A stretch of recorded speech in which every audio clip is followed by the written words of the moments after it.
Jadi ketika kalian bekerja itu sebenarnya adalah salah satu ladang amal kalian.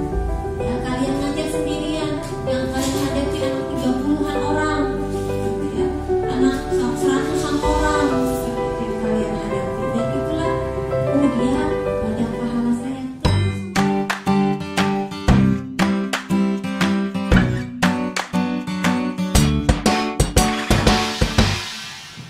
Bismillahirrahmanirrahim.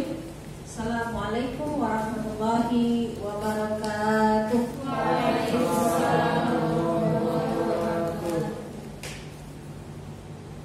Alhamdulillahirabbil alamin. Assalatu wassalamu ala asrafil anbiya'i wal mursalin wa ala alihi wa ashabihi ajma'in wa man tabi'ahum bi ihsanin ila yaumiddin.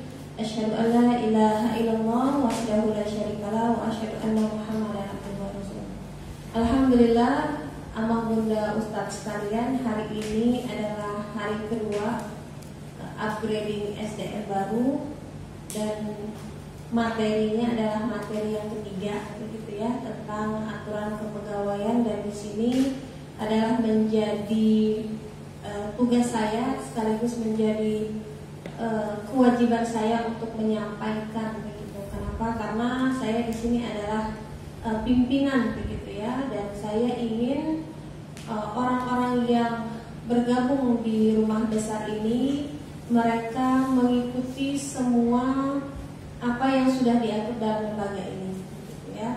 Karena tentu saja background masing-masing kalian itu berbeda. Ada yang fresh graduate kuliahnya, ada yang sempat nganggur berapa tahun, begitu ya. Ada yang sudah punya pekerjaan sendiri, begitu. Ataupun mungkin juga ada yang pengen coba-coba, begitu ya. Tetapi di sini makanya saya pagari dengan yang namanya sebuah aturan, begitu. Sehingga tidak akan ada lagi yang namanya bekerja nafsi-nafsi, bekerja sendiri-sendiri, itu tidak ada. Ini sebuah lembaga dan ini harus dikerjakan secara bersama-sama dengan job desk-nya masing-masing. Nah, mengenai aturan kepegawaian ini sendiri, bahwa di sini pegawai, begitu ya, dia dipekerjakan di tempat di mana nanti dia akan ditempatkan. Dan yang namanya pegawai ini berarti dia ini bekerja dengan orang, seperti itu. Berarti kalian harus tahu yang namanya bekerja sama orang berarti kita harus mengikuti apa yang pimpinan itu mau, begitu ya. Ketika kita sudah mendaftar, kita menyatakan kesediaan, berarti dengan segala kewajiban dan hak yang kita dapatin itu kita sudah deal, seperti itu, begitu ya. Dan kalian yang tadi saya katakan backgroundnya berbeda-beda, begitu ya, jadikan ini sebuah pengalaman berharga, begitu. Apalagi yang mungkin belum punya pengalaman sama sekali, begitu ya. Karena saya pengalaman sebelum saya pasti kita punya proses kehidupan, begitu ya. Ketika masih gadis, saya kuliah sekaligus kerja, begitu. Kerjanya sebagai honor, guru honor, ya. Tahulah kita, mungkin kalian tidak mengalami, tetapi sebagian besar orang mengalami. Yang namanya honor, gaji kecil, tapi kerja lebih, seperti itu, begitu ya. Kesempatan nih guru-guru yang di tempat kita bekerja itu memanfaatkan kita. Bulan kerjakan ini, gitu ya. Bulan tolong gantikan ini ya, tugas ibu-ibu, ini anak ibu rewel. Bulan ibu gak bisa masuk, tolong gantikan dulu, nanti ibu masuk lagi. Macam-macam alasannya. Kita gak bisa enggak, iya bu, seperti itu, begitu ya. Bahkan ngoreksi, kita disuruh ngoreksi, honor dia yang dapat, gitu ya. Yang lebih gemes lagi gajian dikasih 3 bulan sekali, seperti itu. Aduh, subhanallah, nikmat banget jadi seorang pegawai pada saat itu, gitu ya. Banyak dukanya, sedikit sukanya.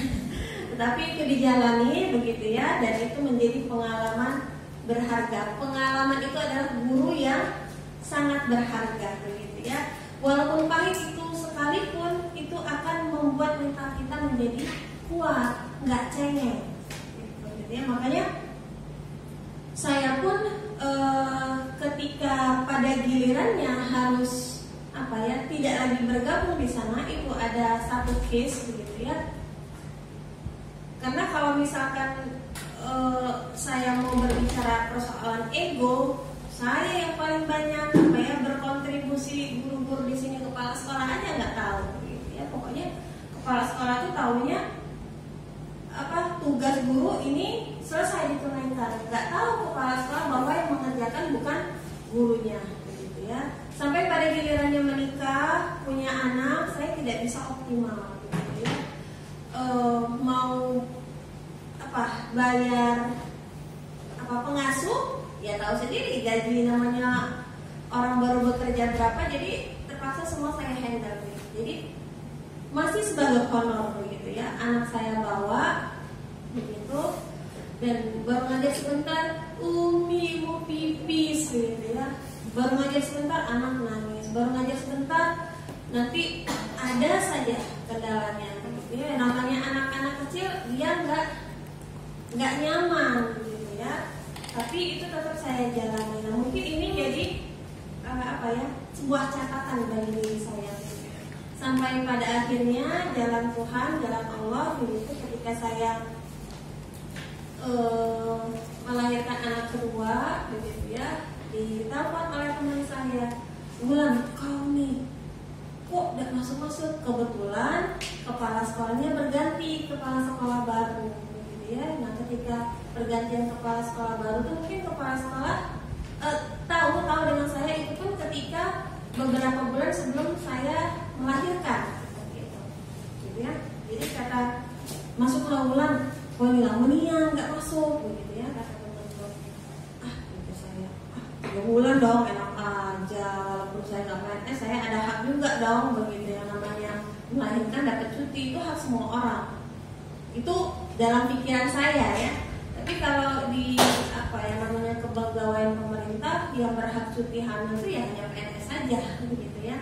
Tapi saya ngambil itu saja karena saya udah sayang, kasihan masih kecil, nggak ada yang ngasuh gitu ya. Suami Palembang, Indralaya, bolak-balik begitu. Zalim banget saya sama anak saya gitu. Tapi di sisi lain saya butuh dengan pekerjaan ini supaya uang yang saya dapatkan itu bantu uang dapur seperti itu. Jadi buat semangat malah saya. Nah, pada gilirannya akhirnya ketika saya masuk setelah 3 bulan saya off begitu ya, "Bu, masih kenal nggak sama saya?" gitu. "Oh, siapa ya?" "Oh, udah senyum nggak bagus yang dalam hati itu kan." Saya datang sama suami sama anak saya gitu. Suami pun tidak terpikirkan ke arah sana begitu ya. Karena suami itu juga sedikit banyak merasa terbantu seperti itu ya, dengan sedikit apa yang bisa saya sedekahkan untuk keluarga seperti itu. Nah, setelah itu saya masuk ke bagian ADM. Saya mau lihat jadwal saya ada apa. Setelah saya lihat, nggak begitu begitu. Akhirnya nggak ada anak saya. Nah, kata saya, "Kak, kenapa kok namaku nggak ada di sini?" "Nah, udah aku nggak tahu lah. Katanya biasanya ibu kepala sekolah." Ya. Nah, saya takut karena saya juga ngerasa, saya ini posisinya salah begitu ya, nggak say hello sama kepala sekolah yang baru gitu ya, yang nggak menjaga kedekatan begitu. Akhirnya sebelum kepala sekolah saya diskusi dulu dengan suami, "Bi, gimana Bi, kami nggak ada di situ." Gitu ya. "Ya udah nih, kayaknya bukan rezeki. Ya kamu aja resign aja gitu." Kalau kan sebenarnya kalau nggak berhenti-berhentilah, nggak ada status pula kau di sini begitu ya. Cuma kita ada adab, kita ada baik-baik, walaupun dengan baik-baik. Akhirnya saya datang ke kepala sekolah itu bukan minta jam, tapi mengundurkan diri. "Bu, terima kasih banyak, saya mengundurkan diri karena saya nggak bisa optimal lagi." "Oh iya, itu kan enteng aja ibu, ya Allah, udah kasihan gitu ya sama kita ya." Jadi antara mau nangis, antara kesal begitu ya. "Udah Bu, permisi." "Oh iya, hati-hati." Sudah pulang. Jadi dalam perjalanan pulang tuh diem aja gitu mikir ya, terus terpikir begitu ya. Sampai pada bukan sejam 2 jam, mikir berhari-hari itu, ya Allah ini gimana begitu kan. Ngurusin anak pun jadi nggak konsen, ya Allah pekerjaan, ya Allah nanti gaji udah dapat lagi gimana ya. Biasanya tiap bulan posnya untuk ini begitu ya, tapi Umi nggak cerita sama suami. Dan akhirnya cerita begitu ya. Ya pasti suami sedih begitu ya ketika melihat istrinya sedih, tapi di sisi lain senang begitu suami. Kenapa? Dia bisa optimal di rumah gitu ya. Ketika dia pulang, istrinya nggak kelihatan capek gitu ya. Anak-anak udah bersih semua begitu kan, rumah nggak berantakan seperti itu. Nah dari situ akhirnya suami tuh bilang begini, apapun itu sudah skenario Allah, itu yang pertama. Kemudian yang kedua, ketika itu terjadi kepada kita, coba dievaluasi, coba diintrospeksi, mungkin itu ada salah kita. Ngapain kita mau membenarkan diri kita sendiri, toh juga kita di sana juga nggak bisa masuk lagi gitu ya. Udah terima aja begitu. Nanti ini jadi pembelajaran kita. Udah kita buat sekolah sendiri, seperti itu begitu ya. Omongan suami itu ngomong sekilas saja begitu. Nah lama-kelamaan begitu ya. Jadi kan pengalaman pribadi, lama-kelamaan akhirnya gimana gitu ya. Kita anak pertama kita sekolahkan begitu, kemudian pas mau ke SD itu gimana bi, SD biayanya mahal bi gitu kan. Kami nggak mau masukin anak kami ke sekolah-sekolah biasa, nggak mau begitu ya, karena kami pengen antara di rumah dengan di sekolah sinergis begitu. Kami pengen anak-anak kami menjadi aset yang berguna bagi negara serta agama gitu ya. Itu harapan kami. Maka kita berupaya pokoknya harus sekolah ya di Indralaya ini apa ya, sudah ini di IT gitu. Kita nekat begitu ya, gimana caranya begitu. Nah pada akhirnya terpikir juga begitu ya, itu pun dapat pembelajaran yang itu dialami oleh anak kita sendiri. Nangis, tertekan ini anak begitu ya, tertekan begitu. Jadi kalau misalkan hari Kamis senang banget ya, hari Jumat senang banget. Kenapa? Karena Sabtu Ahad libur. Nah tetapi pas waktu hari ini hari apa? Hari Ahad. Yang ngomong sore sedih dia, lesu dia. Kenapa? Pikir saya kan. Jadi bangun pagi-pagi tuh nangis aja, itu tiap hari begitu ya. Saya pun nggak konsen ke sana, nggak menanyai, nggak mendalami, karena ketika anak saya SD kita sudah ada TK gitu ya. Saya fokus ke TK, dan pada saat itu gurunya cuma kepala sekolah, gurunya cuma saya, Bunda Wuri sama satu lagi. Bunda Wuri kepala sekolah, saya di adminnya saat itu. Nggak saya dalami, cuma lama-kelamaan akhirnya saya sedih begitu ya. Saya datengin ke sekolahnya begitu, saya tanyain ke gurunya begitu ya. Gurunya jawabnya, enggak bu, memang si dia ini diem aja, ditanyain ini aja begitu ya. Intinya salah di anak saya ya, salah di anak saya. Oh gitu ya. Ya pas itu saat itu saya tanya, akhirnya anak saya tuh ngomong nih, ininya kok Ayu dimintain uang oleh teman gitu ya. Terus kemudian pokoknya tidak mengenakan, akhirnya pergi pagi pulangnya sore begitu ya. Bayangkan anak-anak dari TK ke SD kan masa transisi begitu ya, yang dia masih lelap dengan tidurnya, seperti tiba-tiba jam 6:30 masuk ya kan, harus jam 5 dibangunin gitu. Jadi kan tertekan ya. Bayangkan kalian saja deh, tidur laginya dibangunin, kaget. Bahkan ada kejadian di televisi itu, istri bangunin suaminya, kaget karena suaminya kaget langsung bunuh istrinya, karena tadi ininya belum rapi, nyawanya itu belum nyambung, seperti itu gitu ya. Nah akhirnya sudahlah gitu ya, di kelas 2 ketika anak saya mau naik, akhirnya udah karena nggak tahan dia nangis tertekan begitu, akhirnya dia pindah sekolah biasa gitu ya. Nah di situ ternyata masuk mulut harimau, keluar masuk mulut buaya, sama saja, bahkan lebih parah. Anak saya dibully begitu ya. Fadilah, pinjamin aku pensil. Oh kalau nggak pinjamin aku pensil, nggak kawan nih kau gitu ya. Terus anak saya nggak bawa pensil, ada kejadian nggak bawa pensil. Nggak bawa anaknya pensil ya. bayar dulu 1.000 gitu ya. Kemudian juga gurunya nggak kooperatif, jadi sekolah ini apa ya, jadi orang tua yang sekolah begitu ya. Bayangan saya tuh ya kayak sekolah IT lah begitu ya. Kalau misalkan anak ada rapat kita dikabari, ini nggak ada sama sekali. Jadi pas dia itu pulangnya jam 11:30 dia tuh sudah tercokok di luar pagar sekolah. Ya Allah, saya sedih banget ngeliat anak saya gitu kan. Umi kok lama bener jemputnya, aduh saya pengen nangis pokoknya. Kejadian itu gitu ya.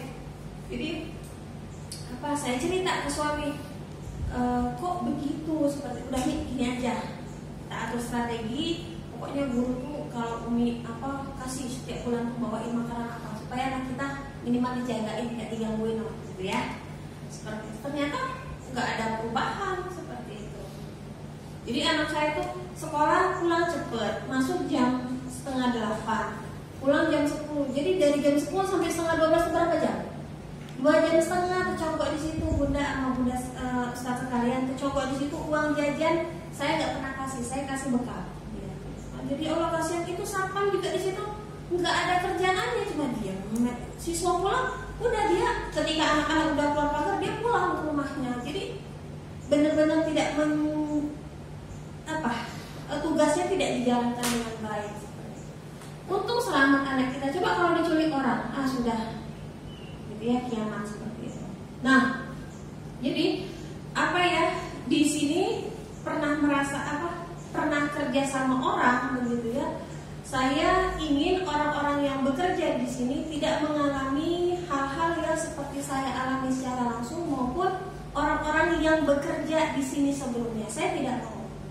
Harapan saya adalah kalian menjadi orang-orang yang siap untuk bekerja sama gitu ya, dan bertanggung jawab dengan tugas yang memang dibebankan kepada kalian. Makanya di sini ada aturan pegawai dan kalian harus tahu di awal karena kalian belum bekerja saat ini begitu.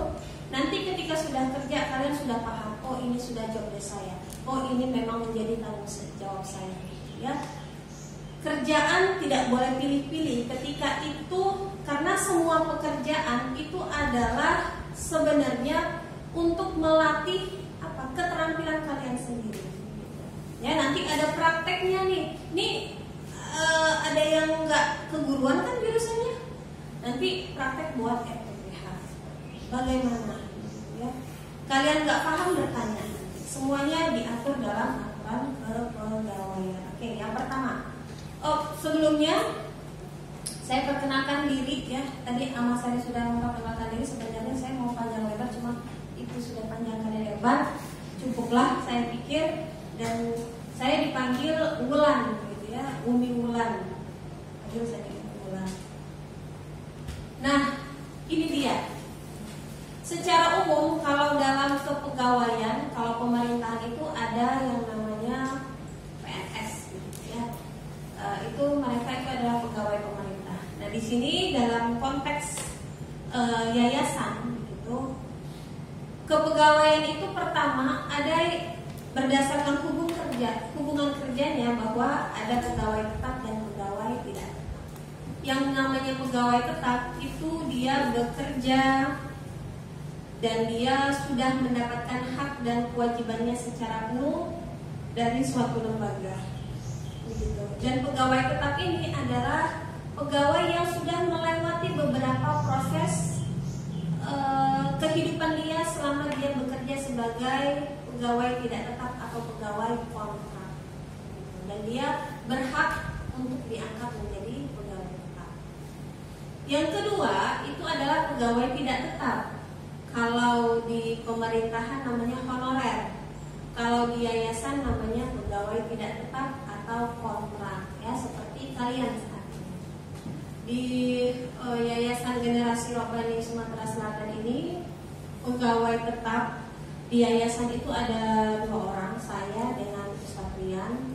Kemarin ya saya mengisi begitu. Kemudian kalau di TK itu Ama Ani, Ama Mina, Ama Ipit, sama Ama Kopi, itu pegawai tetap.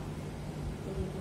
Kalau di SD itu Bunda Wuri dan Ustaz Dulkom, yang lainnya itu kontrak semua. Ya. Jadi tidak gampang untuk menjadi pegawai tetap. Ketika ditawarkan untuk menjadi pegawai tetap dengan semua hak yang dia dapatkan serta kewajiban yang harus dia tunaikan, ada yang saya nggak sanggup, maka dia masih tetap berstatus kontrak.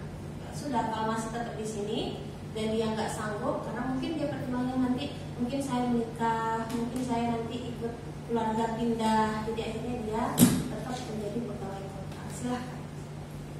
Ya. Nah, untuk berdasarkan bidang pekerjaan ada pegawai edukatif dan pegawai non edukatif. Nah, kalau di sekolah namanya pegawai edukatif. Kalau kayak Ustadz Yatim, keamanan itu pegawai edukatif tapi ke pendidikan. Bunda Amel masuk ke pendidikan, Amma Salim masuk ke pendidikan. Ya, kalian bukan guru statusnya, maka kalian tenaga kependidikan. Kalau guru namanya tenaga pendidik. Nah, kalau jadi ini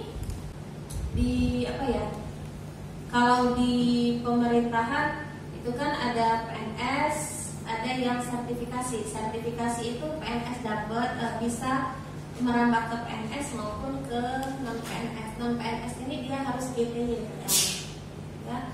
Kemudian dan itu NUPTK itu nomor urut pendidik dan tenaga kependidikan itu dapat semua untuk tenaga pendidik dan kependidikan. Masa di Bunda Amel itu bisa dapat nomor urut pendidik dan tenaga kependidikan, tapi harus statusnya pegawai tetap, ya.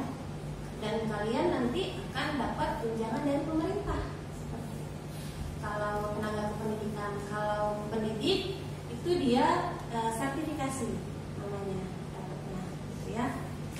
Sama-sama dapat, cuma kalau pendidik itu sertifikasi, kalau tenaga kependidikan itu tunjangan ya, dari pemerintah negeri. Beda lagi dari yayasan tempat kalian bekerja. Jadi ada beberapa pos yang kalian dapetin ketika kalian menjadi pegawai tetap. Kalau non edukatif seperti anak heta di yayasan, Umi di yayasan, kami nggak dapat apa-apa gitu ya. 1 bulan bekerja menunjukkan kinerja yang bagus langsung diangkat, bukan ya. Dia tetangga robani seperti Amanora langsung diangkat jadi ketua yayasan, jadi pegawai tetap, bukan gitu ya.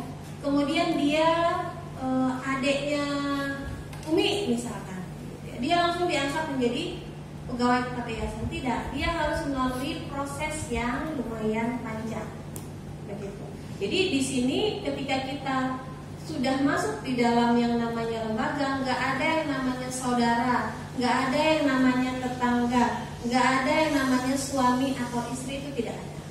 Ya, jadi kita benar-benar kerja profesional. Ketika adik saya sendiri bekerja di sini itu tidak maksimal, maka hak saya untuk memberhentikan dia, hak saya untuk memutus hubungan kerja dengan dia. Ya, makanya dari pengalaman yang kita terima, yang kita dapatkan selama kita hidup sampai saat ini, semuanya kita pagari, pun termasuk saudara kita sendiri. Kamu kalau mau kerja, aturannya pertama jam sekian sampai jam sekian. Kemudian yang kedua harus ikut pengajian. Kemudian yang ketiga nggak ada yang namanya rokok, laki-laki anti. Kalau kalian ngerokok, nggak ada di sini yang ngerokok, gitu ya. Seperti itu. Kalau udah ngerokok udah wassalam, nggak ada di kita. Kecolongan ini kita ternyata. Gitu. Ada yang kita nggak tahu gitu ya, dia tuh ngerokok. Kita tahunya pas nggak sengaja, itulah kalau Allah mau kasih tahu ya. Kita yakin bahwa kita orang baik dan orang-orang yang bergabung dengan kita orang baik. Kita yakin. Makanya ketika ada satu hal kasus yang buruk, maka Allah kasih tahu di situ. Jadi dia ini di belakang di warung merokok, gitu. Di belakang mobil merokok, gitu. Nah akhirnya besoknya dipanggil, tolong ya Pak. Pasti Bapak ya namanya merokok. Tolong ya Pak, jaga nama baik kita. Bapak kalau merokok boleh silakan, tapi tidak pada saat jam sekolah, tidak pada saat berinteraksi dengan guru maupun dengan anak-anak. Tolong jaga nama baik, karena dimanapun Bapak berada, Bapak bawa stempel Rabbani, siapa ini? Oh, pegawai Rabbani. Kok ngerokok sih? Akhirnya yang kena imbas semuanya. Rabbani nggak begitu banget. Itu juga ada yang ngerokok juga. Nggak apa-apa. Nanti termasuklah Oke, dia ikut aturan seperti itu. Dan ketika ada orang tua datang ke sini ngerokok, kita mohon maaf, ayah ngerokok nggak di dalam lingkungan sekolah, silakan di luar. Ya. Jadi melalui proses yang sangat panjang. Dan siapa yang menilai? Yang menilai itu adalah pimpinan kalian. Di TK itu adalah kepala TK, di SD itu adalah kepala SD. Jadi kami yang dari yayasan itu mendapatkan informasi yang banyak itu dari mereka lah. Gitu. Si A itu curian orangnya, gitu ya. Di depan kita ngomong iya, di belakang ngatain kita, seperti itu. Ya. Kemudian di supervisi, ada supervisi nanti setiap supervisinya berkala, itu di supervisi kalian. Dan kepala sekolah itulah yang memberikan penilaian. Saya akan pertahankan dia. Dia banyak catatannya, tapi saya lihat orangnya baik dan dia mau berubah, maka saya mau dia diteruskan kontraknya. Itu kepala sekolah yang menentukan. Kami hanya mengasisi saja. Ketika kalian tekan kontrak itu dengan yayasan, begitu ya. Tetapi yang menentukan kalian tetap bertahan di sini atau tidak itu kepala sekolah. Jadi prosesnya amat sangat panjang untuk diangkat menjadi pegawai tetap, karena banyak sekali konsekuensi yang akan banyak sekali yang akan dia dapatkan seperti itu. Seperti misalkan persoalan tunjangan kesejahteraan gitu. Ya, di mana-mana baru diangkat tiba-tiba dia berhenti, nggak bisa seperti itu. Makanya benar-benar mau kita tekankan. Ya, di PNS pun seperti itu gitu.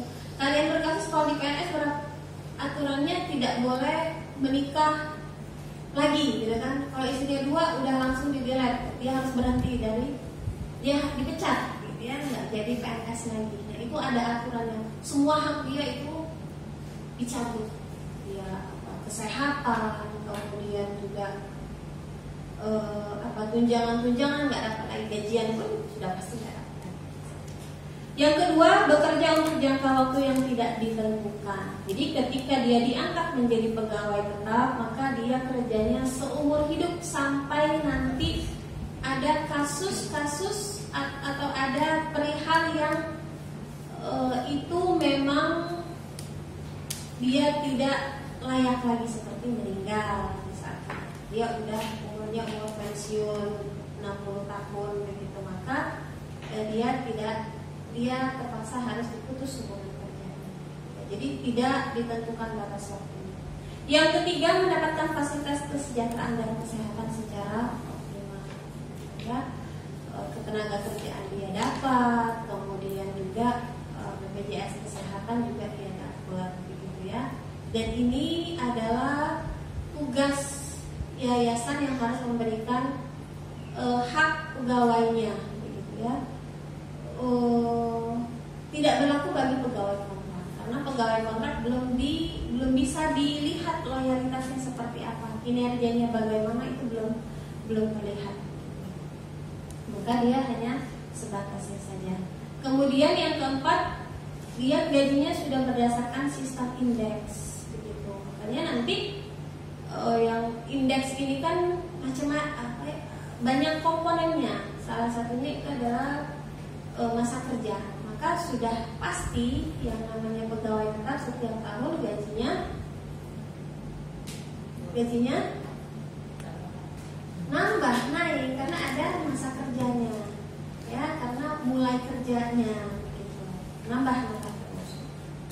Kemudian dia menempati posisi strategis di lembaga sebagai kepala sekolah, wakil kepala sekolah, gitu ya, kepala bidang apa, begitu. Ini karena kenapa mereka dikasih posisi strategis? Karena mereka sudah menunjukkan loyalitasnya, mereka sudah menjadi bagian dari keluarga yayasan itu, dan mereka lah yang nanti pada gilirannya akan pasang badan ketika terjadi masalah-masalah, dan mereka lah yang nanti pada gilirannya akan membela, begitu ya, yayasan ini. pegawai tetap ini. Kemudian mereka mendapatkan tunjangan, ya. Tunjangan yang seperti transportasi, konsumsi, begitu ya. Kemudian tunjangan anak, begitu. Jadi kalau pegawai, kalau di kita itu, kalau dia pegawai tetap sudah sampai 5 tahun, ketika dia diangkat menjadi pegawai tetap, ini saat tahun 2020 ini diangkat nih menjadi pegawai tetap, berarti 2025 ketika punya anak-anaknya sekolah itu gratis. Seperti itu, ya. Ini adalah bentuk apresiasi dari lembaga kepada pegawainya yang loyal tadi. Dan saya yakin semua lembaga-lembaga pendidikan di bawah naungan yayasan juga seperti itu, ya. Karena letak kuatnya sebuah lembaga itu di SDM-nya, begitu. Karena kita sudah mengalami dari awal ketika pertama PKI Terbaru itu siswanya cuma 5 orang. Nah, gimana lah menggaji 3 orang ini? Ada Bunda Wuri sama Bunda Linda. Bukan Bunda Yulinda, bukan, ada Bunda Linda. Namanya itu sama Bunda Linda. Nah, gimana akhirnya? Karena keuangan yayasan belum settle, belum stabil, maka terpaksa ngecek kantong si pembina ini, ya. Ngecek kantong, terpaksa keluar dari kantong sini. Catat ya yayasan utang sama saya, gitu. Iya, oke, kita catat. Nah, ketika ini sudah bisa menghasilkan, maka kita bayar kepada orang yang kita hutangi pada waktu itu. Jadi kita berjalan profesional, walaupun ini yang punya ini Adik Kemas Muhammad Adi Isna ini, tapi harus jelas saya ini pembina dan kamu berhutang bayar sama saya. Saya ini pembina, nggak ada saya digaji. Namanya pembina itu nggak ada digaji. Jadi kita nggak pernah menggaji yang namanya dari si Kemas Muhammad Adi tadi, tidak pernah kita gaji. Ya, karena di aturan notarisnya itu bahwa pembina itu tidak bergaji. Jadi gaji itu adalah pengurus. Lanjut. Nah, sekarang pegawai tidak tetap, dikit banget, 2 cuma. Pegawai tidak tetap atau kontrak adalah pegawai yang bekerja di unit lembaga di yayasan, di TK, di SD, di yayasan, dan kemudian bekerja untuk jangka waktu tertentu. Nanti kalian tekan kontrak itu untuk 1 tahun kerja, begitu ya. Jadi tolong ketika kalian sudah tekan kontrak, ya, maksimalkan 1 tahun bekerja itu. Gali sebanyak-banyaknya ilmu sampai nanti pada gilirannya, aku bisa nih buat sekolah sendiri, begitu ya. Silakan begitu. Mohon maaf Bunda, terima kasih banyak atas semua masukan, bantuan, gitu ya, dan menerima saya, dan untuk kedepannya saya tidak lanjut lagi. Boleh, silahkan, tidak apa-apa.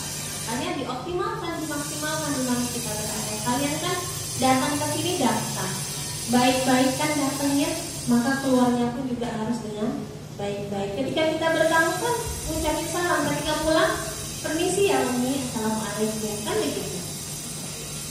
Ya, kita nih manusia, makhluk sosial, gitu. Nggak bisa masuk seenaknya kita, keluarnya juga seenaknya kita. Hei, kita ini bukan toko sepatu, kita ini bukan warung yang jual makanan, kita ini lembaga jasa. Ketika kalian baru datang di sini, sudah tekan kontrak, tiba-tiba 3 bulan kemudian permisi keluar, itu anak-anak yang kalian ajari itu gimana? Kalian tuh pegang kelas, itu siapa yang gantikan, begitu? Nggak semudah itu untuk menggantikan kalian di kelas itu. Banyak tugas-tugas, rapotnya gimana, kondisi anak gimana, kalian harus laporan juga ke orang baru. Makanya ketika masa kontrak itu akan berakhir, 3 bulan sebelum berakhir masa kontrak, kalian akan kita panggil. Gimana Heta, 3 bulan lagi masa kontrakmu akan berakhir, dan kami melihat kinerja Heta itu bagus, dan kami akan lanjutkan masa kontrak Heta, begitu ya. Mohon maaf Umi, Heta kayaknya nggak lagi, Heta disuruh orang tua pulang misalkan. Oke, selesai. maka kita akan rekrut orang baru dan 1 bulan sebelum HETA, 1 atau 2 bulan sebelum HETA habis masa kontraknya, pegawai baru itulah yang nanti akan ditender oleh HETA.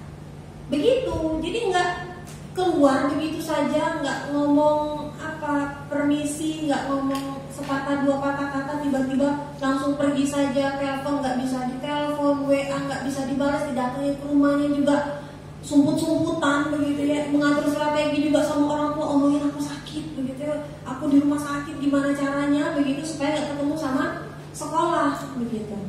Itu buruk sekali tabiatnya. Jadi tolong adabnya begitu kan. Kita sama orang tua juga, orang tua mana sih yang mau anaknya kurang ajar begitu ya? Yang ada kalian disumpahi, bulan kalau udah sejahtera seumur hidup kau, benar kejadian. Begitu. Ya, bekerja untuk jangka waktu tertentu 1 tahun, tolong dimaksimalkan dalam kerja 1 tahun ini, berikan yang terbaik ya. Minimal ini adalah jadikan sebuah, aku pengen menimba ilmu deh sebanyak-banyaknya, nah maksimalkan begitu ya. Kalian jadi pegawai, ya jangan dikedepankan ego, tabarruj, nggak boleh tabarruj itu bersoleh begitu ya. Yang ke sekolahan jangan kucel juga, tapi pakai bedak supaya dilihat, nah bunda ceria sekali begitu, supaya nggak terlihat kita tuh di rumah tuh lagi banyak masalah yang menghadapi begitu. Pakai bedak, nggak usah pakai sampai blush on begitu. Pakai bulu mata cetar, nggak usah begitu, cukup bedak saja. Pokoknya wajah kita kelihatan fresh seperti itu ya. Selalu tetap senyum, sapa, salam, sopan, santun kata Hakim. Nah itu kita kedepankan. Sampai orang tuh ini guru robani nih gitu ya. Kenapa? Kalau laki-laki mungkin nggak kelihatan gitu ya, nggak kelihatan sama semua gitu. Kalau perempuan kelihatan, ini pasti guru robani nih, jilbabnya panjang, kemudian kalau ketemu senyum, kemudian pakai bahasa Indonesia. Nah ini guru robani nih pasti. Banyak kan orang tua begitu ya, karena kita pakai bahasa nasional. Kemudian telah menunjukkan kecakapan dan melaksanakan tugas. Laksanakan tugas yang diberikan kepada kalian. Nanti Ustazah Hai kerjakan ini, selesaikan besok, saya tunggu laporannya. Sore-sore sebelum besok, sore hari itulah, ini udah selesai. Wah, hebat banget ya. Dia mengerjakannya in time, bukan on time. Sebelum waktunya dia sudah ngumpulin, oh ini berarti bagus nih kinerjanya begitu ya. Dia benar-benar tanggung jawab dengan tugasnya. Dia tahu mana yang prioritas, mana yang tidak. Yang namanya prioritas ketika itu penting dan mendesak, maka dahulukan ya.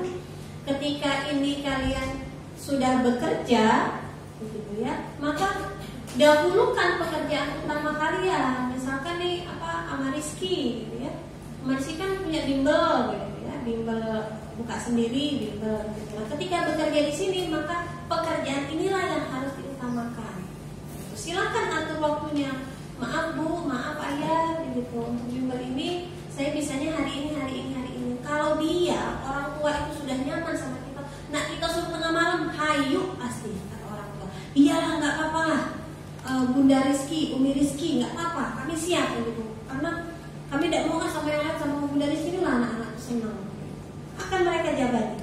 Makanya letaknya adalah di kita, jasa begitu. Kalau kita menunjukkan yang baik kepada anak-anak kita begitu ya, maka anak-anak itu akan loyal kepada kita. Pulang ke rumah, enggak kata Bunda, makan itu harus baca doa dulu begitu ya. Kata Bunda, kata Ustaz, kita nih dianggapnya lagi sebagai orang tua begitu ya. Tapi oke lah, nggak masalah, itu kebaikan.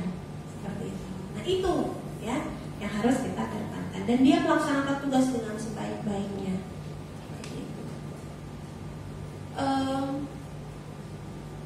Yang keempat, bersedia untuk tidak mengikuti tes PNS, UMN, dan UMD. Nah ini begitu ya, menjadi catatan terpenting. Makanya ketika selesai masa kontrak dia berapa tahun, kita tawarkan ya, kamu dapat ini begini syaratnya adalah kamu tidak boleh ikut tes PNS. Nah berat ya, saya disuruh disuruh orang tua, desakan orang tua, nanti kalau ada PNS saya harus ikut, gitu ya.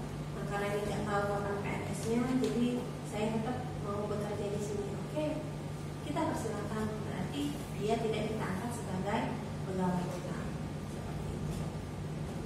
Ya, karena ini sangat besar sekali konsekuensinya. Gitu. Kami tidak mau ketika kalian ya ini tadi, karena ini adalah lembaga jasa seperti itu ya, dimana yang kalian temui ini adalah orang-orang seperti itu. Mengubah orang itu tidak bisa sebentar, gitu ya. Harus melalui proses yang sangat panjang. Kalian langsung permisi, ini sekelas ini gaduh seperti itu ya. Sistem yang ada di sekolah jadi tidak bisa maksimal berjalan. Nih guru mata pelajaran ini jadi siapa yang ngajar? Sedangkan pas dirakat dia tugasnya. Nah, itu persoalan pengangkatan pegawai tetap dalam Yayasan Generasi Robbani Sumatera Selatan. Nah, sekarang kita berbicara persoalan kewajiban pegawai. Dalam konteks kerja kita, supaya kita tahu dan kita mencintai tempat kerja kita, kalian harus tahu job desk-nya, kalian harus tahu batasannya, gitu ya, supaya kalian kerja itu terarah, nggak basing-basing banget. Akunya sebagai anak ngapain sih? Orang tua aku nak minta belikan HP dibelikan, aku mau minta beli ini dibelikan oleh orang tua. Aku nggak mau ini, orang tua penuhi. Aku kepengennya pergi ke sini, orang tua kasihkan ke aku. Tapi di situ dia masih bingung. Jadi akunya sebagai anak tugasnya cuma minta sama nggak minta aja, begitu ya. Jadi akhirnya dia menzalimi orang tua. Orang tua yang tadi tidak mampu menjalin komunikasi dengan anaknya. Akhirnya apa? Ketika anaknya sudah besar, orang tuanya nggak mampu lagi, gitu ya, secara fisik, secara materi, maka akhirnya anak ini merugikan orang tua dan orang lain. Kan gawat. Dia tidak tahu job desk dia sebagai seorang anak itu seperti apa. Harus bakti kepada orang tua, begitu ya. Kemudian harus hormat sama saudara, sama keluarga harus mencintai, harus saling bantu, begitu ya. Kemudian saling menyayangi, bertanggung jawab, bekerja sama, seperti itu. Ketika dewasa harus seperti apa ke orang tua, begitu ya. Kemudian ketika sudah dewasa dia tuh harus menikah, kemudian apalagi yang harus dia lakukan ketika sudah menikah itu job desk-nya banyak. Nah, di sini pun kalian harus tahu apa itu. Yang pertama, mematuhi tata tertib dan disiplin kerja yang berlaku di lingkungan kalian kerja. Gitu ya, kalau di TK jam kerjanya dari jam 7 sampai jam 1. Jam 7 itu sudah sampai, bukan jam 7 dari rumah, begitu ya. Anak-anak masuk setengah 8, guru-guru jam 7 harus sudah ada di sekolah. Ngapain? Ada nanti di raker akan dibicarakan di sana. Nanti kalian bisa sholat duha, begitu ya. Kemudian tausiah setiap hari bergantian. Kata Nabi, 3 hari saja kita tidak mendapatkan nasihat, hati itu menjadi kering bahkan mati. Ini kalau misalnya kalian nggak ikut, nggak bergabung dengan orang-orang soleh ini, ketika kalian apa salah, nggak ada yang bisa mengingatkan. Orang yang bener aja kadang suka salah, apalagi kalian yang nggak ikut pengajian, nggak ikut dinasehati, itu malah gawat. Disiplin kerjanya, ikuti aturannya, harus pakai pakaian seperti apa, nggak boleh pakai jilbab kaos, ikuti aturan yang berlaku di sana. Ya, kalian ada di sini, maka aturan inilah yang harus kalian ikuti. Mau tidak mau harus kalian ikuti. Kenapa? Karena kalian sudah bergabung di sini. Yang kedua, melaksanakan tugas dengan sebaik-baiknya, didasari semangat pengabdian dan tanggung jawab. Tugas yang diberikan ketika tidak tahu nanya, begitu ya. Ketika misalkan, Bun, saya ada tugas ini, Ama, saya ada tugas ini ditambah lagi dengan tugas ini, gimana ya Ama, gimana ya Bunda, supaya bisa saya kerjakan. Jadi begitu cara komunikasi kita dengan pimpinan kita.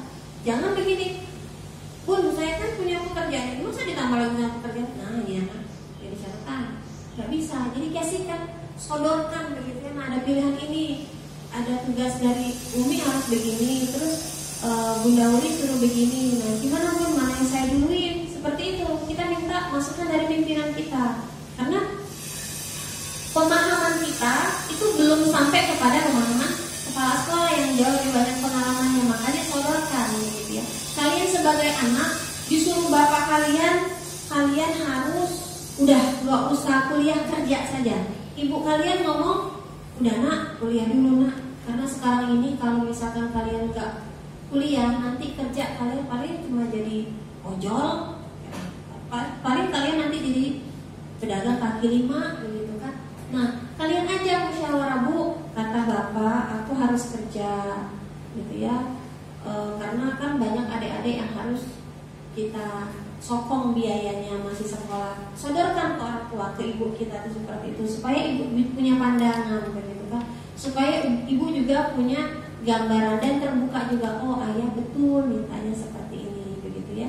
Jangan, kalaupun itu sebenarnya muyul keinginan kita tuh, aku pengen kerja aja, aku gak mau kuliah, jangan dulu diomongin begitu kan. Siapa tahu ini adalah nafsu kita saja pengen kerja seperti itu. Kita minta masukan dari orang tua kita tuh seperti itu. Kepada pimpinan pun juga seperti itu.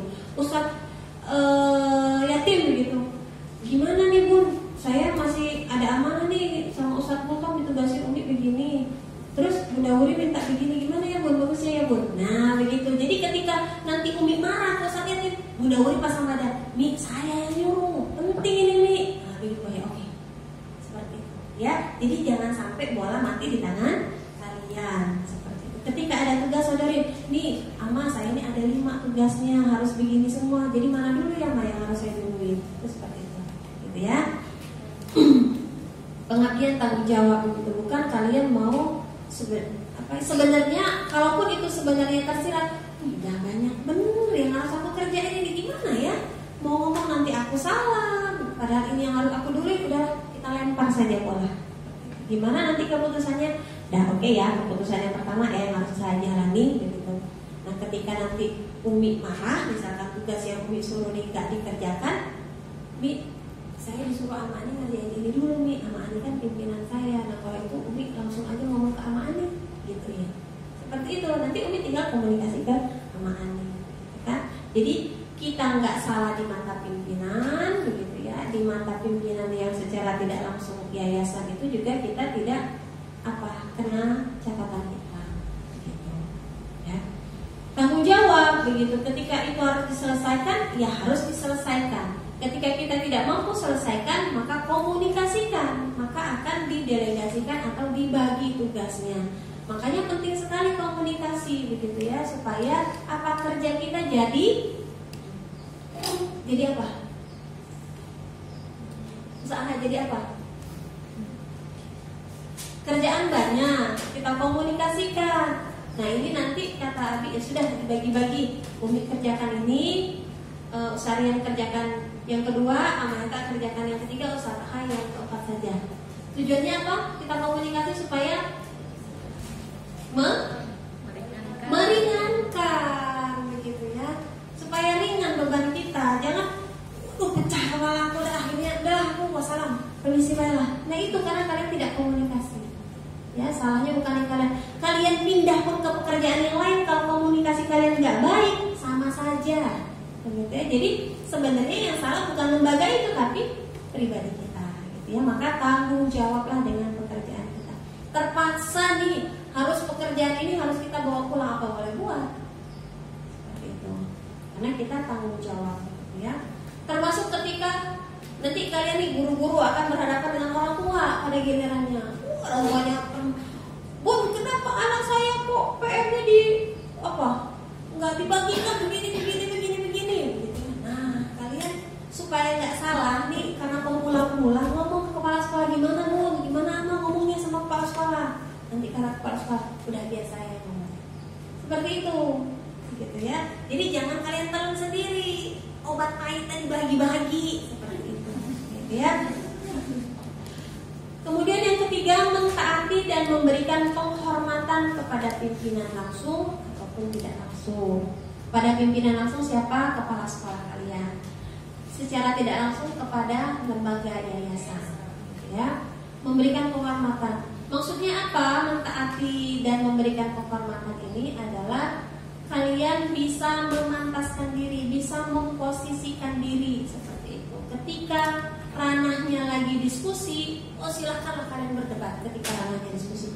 Tetapi ketika itu sudah keputusan dari pimpinan, kerjakan walaupun itu tidak sesuai dengan hati nurani kalian. Kerjakan, karena kata nggak tahu ya di hadis atau bukan, ketika keputusan itu dijalankan dan itu salah, nilainya 1 pahalanya, nggak ada yang namanya dosa, tetap baik.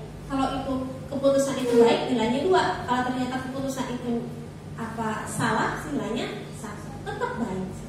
Jalankan saja, gitu ya. Kalau itu sudah keputusan, tinggal nanti ketika dievaluasi, kita tinjau ulang nanti. Ya Ustadz Bunda Ama, ke depan kalau ngadain kegiatan harus di briefing dulu, misalkan gitu ya. Nah, ketika berhadapan sama orang tua, di depan orang tua kita jangan berdebat, nggak boleh. Itu sama-sama menjatuhkan kita, menjatuhkan sekolah, begitu ya. Misalkan nih Amanora lagi ngomong, begitu ya. Bunda Nora ya, Bunda Nora lagi ngomong, begitu. Kata Bunda dia, perasaan bukan itu deh yang diomongin, begitu kan. Nah, gimana ketika pas giliran Bunda Dian, begitu ya, giliran Bunda Dian, masuk Bunda Dian deh, giliran Bunda apa? Yuli ya, giliran Bunda Yuli nanti saya menambahkan, ya, bukan saya tidak setuju dengan omongan Bunda Nora, jangan, tidak boleh begitu. Ya, harus kita saling sokong, harus mendukung di depan orang lain, begitu. Harus saling menutupi seperti itu. Saya menambahkan dari maksud Bunda Nora bahwa orang tua boleh kasih masukan ke kita, tetapi jangan pakai kata tetapi ya. Kalau depan khalayak ramai itu jangan kata tetapi. Kalau sudah tetapi, orang tua langsung begitu. Nah, tidak setuju nih. Aku bakalan siap-siap lebih tidak setuju lagi. Jangan ngomong tapi, gitu ya. Hati-hati ketika berhadapan dengan khalayak. Dan setelah misalkan ada kasusnya begini, orang tua nih komplain tentang nilai misalkan ya, sama ini sepakat kan sekelas tuh berdua, Bunda Nora wali kelas, Bunda Yuli pendamping ya, sama Sri ya, gitu ya. Ya, nah nanti Bunda Nora ngomong begini, silakan kalau misalkan orang tua ada komplain, silakan ngomong di grup. Nah, perasaan di rapat bukan di grup deh, di Japri begitu, di Japri. Nah, nanti Bunda Yuli ngomong, saya menambahkan dari pernyataan Bunda Nora, boleh kita ulang lagi, boleh minta kita mengklarifikasi, tapi di situ ngomongnya menambahkan. Saya menambahkan dari pernyataan Bunda Nora tadi bahwa ketika orang tua mau mengklarifikasi terhadap satu hal apapun itu, boleh silahkan Japri, nah gitu kan, Japri, Bunda Nora atau saya. Biar nanti orang tua sendiri yang ngomong, kok katanya tadi ngomong di grup, katanya tadi ngomong di grup, kok ini ngomongnya harus di Japri. Nanti biar sendiri orang tua yang melontarkan begitu. Nah, tadi katanya harus di Japri. Nanti Bunda Nora langsung nyambung, oh iya aku ingat di rapat itu harus di Japri. Iya Bun, maksudnya gitu ya. Maksudnya adalah kalau untuk komplain yang berkaitan dengan hal-hal pribadi anak, Japri saja supaya tidak mengganggu komunikasi di grup. Kalau misalkan komplain untuk persoalan yang pembelajaran yang Bunda share di grup, boleh di grup supaya orang tua yang lain tahu. Begitu caranya ya. Jadi kita harus saling mendukung gitu. Nah, bentuk penghormatan kepada pimpinan adalah ada adabnya seperti itu ya. Ketika pemimpin kita lagi ngomong, ya kita nanti walaupun sebenarnya aku nih pengen ngomong, perasaan kalau misalkan nggak ngomong nanti kalau udah lupa, cepet tulislah dulu begitu. Makanya perlu dalam rapat-rapat tuh harus ada alat tulis sama bukunya begitu ya. Aku mau ngomong tadi, kita kasih kodenya. Aku mau ngomong ini, nanti kalau selesai Bunda Budi ngomong, kalau selesai apa ngomong, seperti itu begitu ya. Jadi situlah bentuk penghormatan kita pun, walaupun kita pertama lebih pintar dari pimpinan kita, kedua usia kita lebih tua dari dia, ketiga kita lebih dari segala-galanya lah dari dia gitu. Tapi ketika kita sudah bekerja dan dia pimpinan kita, maka kita harus taati dia sebagai pimpinan kita, hormati dia begitu ya. Di zaman Nabi pun seperti itu begitu.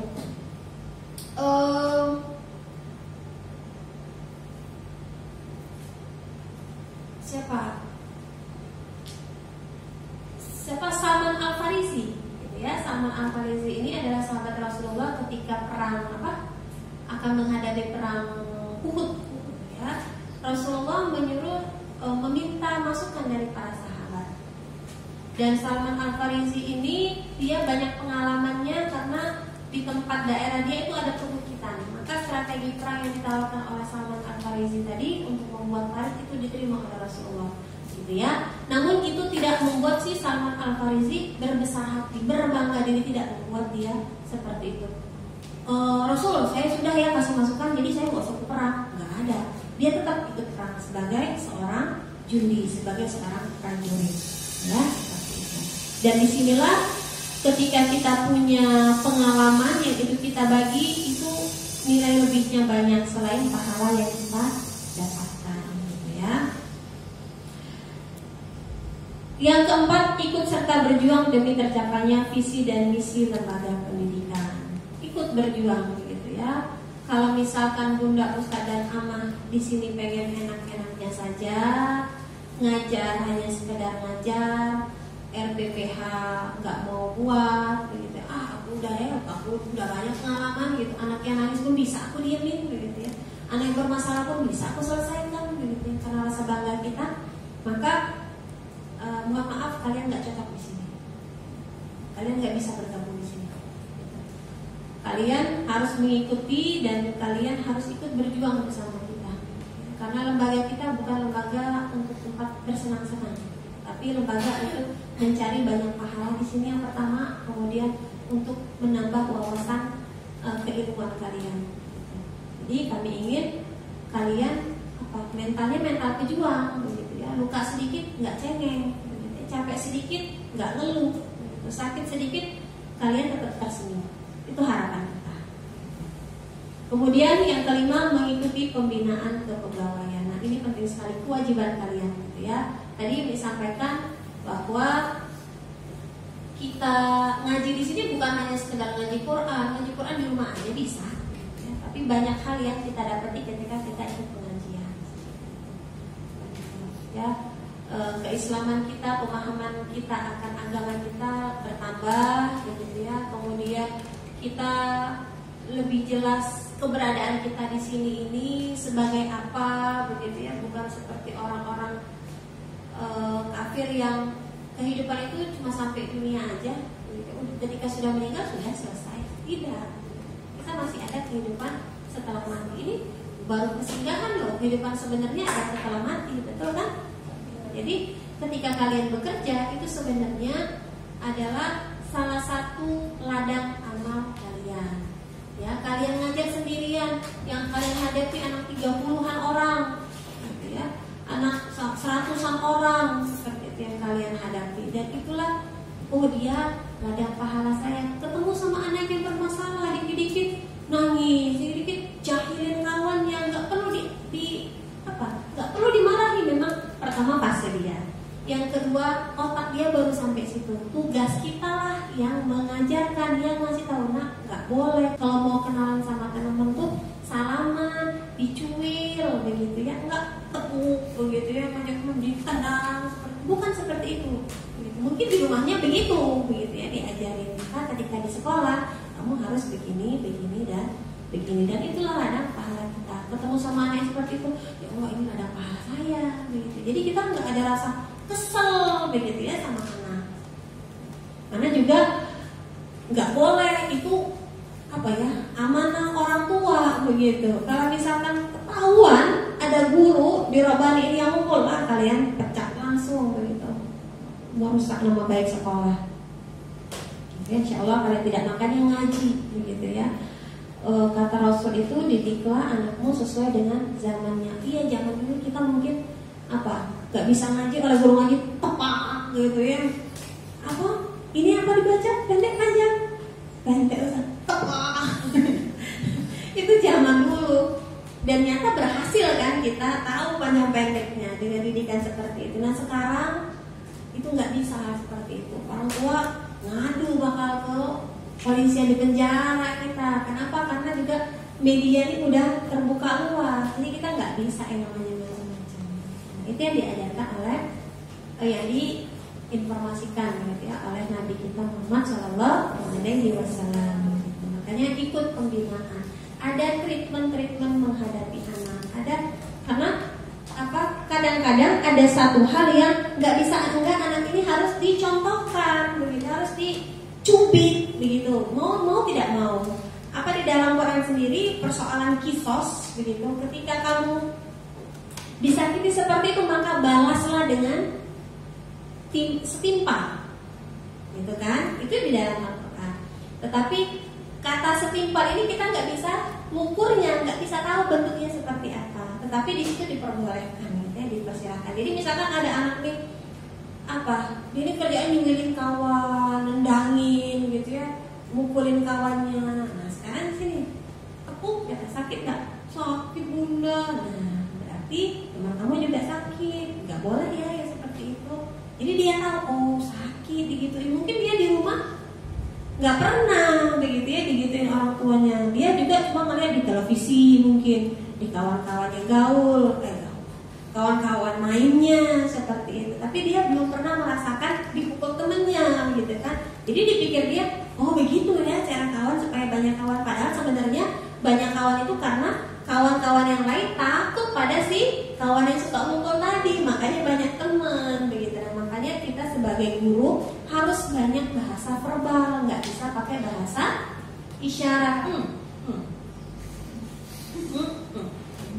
Nggak bisa diem ya, kalau Ustadz lagi bicara diam, kalau mau ngomong tunjuk tangan, gitu. Ada yang ngomong nggak usah kita ladeni, tadi janjinya apa? Kalau mau nanya tunjuk tangan, iya kamu yang tunjuk tangan, nanya apa? Yang tadi, Ustadz dia dipanggil, dia tadi tunjuk tangan, kamu nggak tunjuk tangan. Mau nanya apa? Tunjuk tangan dulu, begitu, ya. Jadi kan kita jadi tahu seperti itu, dan kita ngajar ini bukan didasarkan pada pengetahuan kita di tempat kuliah. Di tempat kuliah mungkin kalian nggak dapat yang namanya life skill. Di PPL mungkin kalian nggak ada ngajar di SD, ada nggak? Nggak ada. Anak-anak SMP, SMA itu udah terbentuk. Jadi kalian cuma tinggal nyerocos jelasin, antara kamu aku juga PPL, cuma PPL aja ada kewajiban harus nilai kamu berapa, kamu harus berubah jadi anak Superman, jadi Spiderman, nggak ada seperti itu. Ya, jadi kita hanya sebagai menyampaikan materi saja. Nah, ketika di sini di TK di SD ini adalah anak-anak yang masanya golden age, anak-anak yang harus dibentuk karakternya dari usia dini seperti itu. Jadi kami tidak mau punya guru yang dia tidak dibina, yang dia tidak baik keagamaannya. Kami tidak mau. Contohnya adalah hamil, melahirkan, maka dia silakan cutinya selama 3 bulan. Contoh kasus. Dan bagaimana dia tetap dapat gajinya seperti itu tanpa dikurangi, ya. Nah ini yang akan dia dapatkan seperti PNS. Ada lagi di negara lain, ada yang sampai 6 bulan, ada yang sampai setahun, ada yang sampai anaknya umur 3 tahun, dia tetap dapat gaji. Itu negara subhanallah udah maju banget. Ya. Nah di kita negara berkembang, ikut aturan 3 bulan, pakai aturan 3 bulan. Kalau lembaga ini udah semakin settle, gitu ya, semakin mandiri, semakin mapan, mungkin silahkan deh 3 tahun mungkin ya kalian cuti, nerima gaji seperti biasa tanpa dikurangi seperti itu. Tapi mungkin kalian bosan juga, 3 tahun lama nggak ketemu anak-anak, kita mungkin kangen juga kalian seperti itu. Untuk saat ini cuti melahirkan untuk di perempuannya gitu. Nah, beda untuk persoalan cuti antara yayasan dengan sekolah. Kalau sekolah itu cutinya hanya cuti bersalin saja, gitu ya. Kenapa? Karena sekolah pasti ada libur dong. Anak-anak libur pasti gurunya libur. Kalau yayasan nggak ada libur, ya nggak nggak ada libur, tapi kita punya cuti. Cutinya cuti 12 hari, silakan ambil 12 hari dalam waktu 1 tahun. Ya, itu cuti hanya untuk pegawai tetap. Kalau pegawai tidak tetap nggak ada cuti, belum ada cuti. Yang ada kalau kalian cuti potong gaji. Ya, yang nggak amaranti. Kemudian ada jaminan hari tua pensiun sesuai aturan yang berlaku. Jadi poin 2, 3, 4 ini berlaku untuk pegawai tetap. Ada jaminan hari tua pensiun sesuai aturan yang berlaku. Gitu. Jadi ya seperti itulah idealnya sebuah yayasan gitu ya, harus seperti itu. Jadi seperti pemerintahan gitu ya. Mereka contoh persoalan pensiun, jaminan pensiun itu kan dipotong gaji ya kalau PNS ya, potong gaji terus selama berapa puluh tahun, maka dia dapat sebesar itu gitu ya, yang akan dia dapetin. Nah kalau itu dari gaji dia dipotong. Nah tapi kalau misalkan di yayasan itu ada aturannya begitu, ada berapa persen itu ditanggung oleh pegawai, berapa persennya yayasan yang menanggung. Enggak seluruhnya, misalkan itu dipotong berapa, 300.000, mungkin 60%-nya di yayasan, 40%-nya pegawai. Ya, kalau 300.000, 180-nya yayasan, 120-nya pegawai. Nah, itu disimpan di Jensostek. Ya, kita bayar setiap bulan ke Jensostek. Nah, lihat ini persoalan pemutusan hubungan kerja. Ada 5 poin. Bila pimpinan bermaksud mem-PHK pegawai di luar kehendak pegawai itu sendiri, maka akan diberitahukan 3 bulan sebelumnya, kecuali dalam hal-hal yang sifatnya sangat mendesak sehingga pemberhentian tersebut tidak dapat ditunda lagi. Maksudnya, ini tentu saja tidak sembarangan seorang pimpinan mau memberhentikan pegawainya, begitu ya. Nggak ada di mana-mana pegawainya loyal, pegawainya taat, kerja, perilakunya baik, etos kerjanya bagus, diberhentikan. Nggak ada, justru pemimpin akan mempertahankan dia. Nah berarti ketika pemimpin mau mem-PHK dia, berarti si pegawainya ini yang bermasalah, gitu ya. Kinerja dia kah, begitu ya, moral dia kah, begitu ya. Kemudian etika dia kah, seperti itu. Maka pimpinan akan menginformasikan 3 bulan, bisa jadi 3 bulan sebelum masa berakhir kontrak atau 3 bulan sebelum dia pengen benar-benar diberhentikan oleh pimpinan. Misal sama Sherly habis kontraknya itu bulan Desember, gitu ya. Kemudian nih bermasalah nih sama Sherly nih. Kemudian sama Ani ini, aduh kayaknya kalau sampai bulan Desember capek di saya nih, gitu ya. Kata Ani. Tes. Capek di saya kata Ani. Akhirnya Ani udah deh, aku kayaknya sampai bulan Oktober aja. Nah, 3 bulan sebelum bulan Oktober, Ani sudah menginformasikan Sherly ini kan udah berkali-kali nih ada buku nih catatan, dan Sherly sudah tanda tangan sendiri. Jadi kepala sekolah itu punya buku hitam kalau bisa dikatakan, ya. Nih, kamu sudah ada SP1, sudah ada SP2. Gitu. Saya nggak mau lama-lama ngurusin borok di sekolahan ini, gitu ya, istilah kasarnya. Saya nggak mau capek, banyak orang yang mau saya urusin begitu. Dan kamu berapa kali saya panggil kok kayaknya tidak bisa bekerja sama nih dengan omongan saya. Kamu kayaknya nggak bisa deh kayaknya kerja sama saya. Kamu ini ya, kamu saya selesaikan cuma sampai bulan Oktober. Itu kata teman. Nah ternyata perjalanan setelah diomongin ini tambah bermasalah. Udah, akhirnya Ani ngomong ke yayasan, udah Umi, saya kayaknya nggak sanggup lagi nih, udah saya omongin, harapan saya ketika 3 bulan diomongin begitu dia berubah, begitu ya, 3 bulan diomongin berubah, ya saya kan nanti bisa apa, memperpanjang kontrak dia memang benar-benar sampai Desember begitu. Ternyata dia apa ya, nantang bahasa kita begitu, nantang, udah saya benar-benar putus hubungan kerja sama dia, langsung dibuat. Jadi itu hak pimpinan untuk memberhentikan kalian walaupun kalian sudah dikontrak 1 tahun. Tapi ketika kalian berhenti sesuai dengan keinginan kalian sendiri, kena penalti. Nah itu, ya. Jadi harus kalian tahu, nggak bisa kalian berhenti begitu saja. Tapi yayasan itu punya hak untuk memberhentikan pegawainya karena dia memegang posisi yang sangat penting, ya, dia penentu semua kebijakan. Yang kedua, pemutusan hubungan kerja bila pegawai melakukan pengunduran diri dikarenakan pindah domisili di luar kota. Ya, pindah nih dia, mungkin ikut keluarganya gitu ya, harus pindah ke luar kota. Ya mau tidak mau kita mempersilahkan ya, pemutusan hubungan kerja ini bila pegawai mencapai umur pensiun. Ya, mungkin masih lama ya, Roban ini orang muda semua, banyak masih lajang di sini yang udah nikah paling sama Ranti, sama Asri, amin gitu Ustaz, sama Ustaz Yatim begitu ya, yang lainnya masih gadis ya, masih lajang. Nah jangan lupa begitu ya, Umi nggak mau apa masih gadis, masih raja ini tebar pesona semua nggak mau nih, gitu ya. Kita ini kerja, gitu ya. Di aturan kita,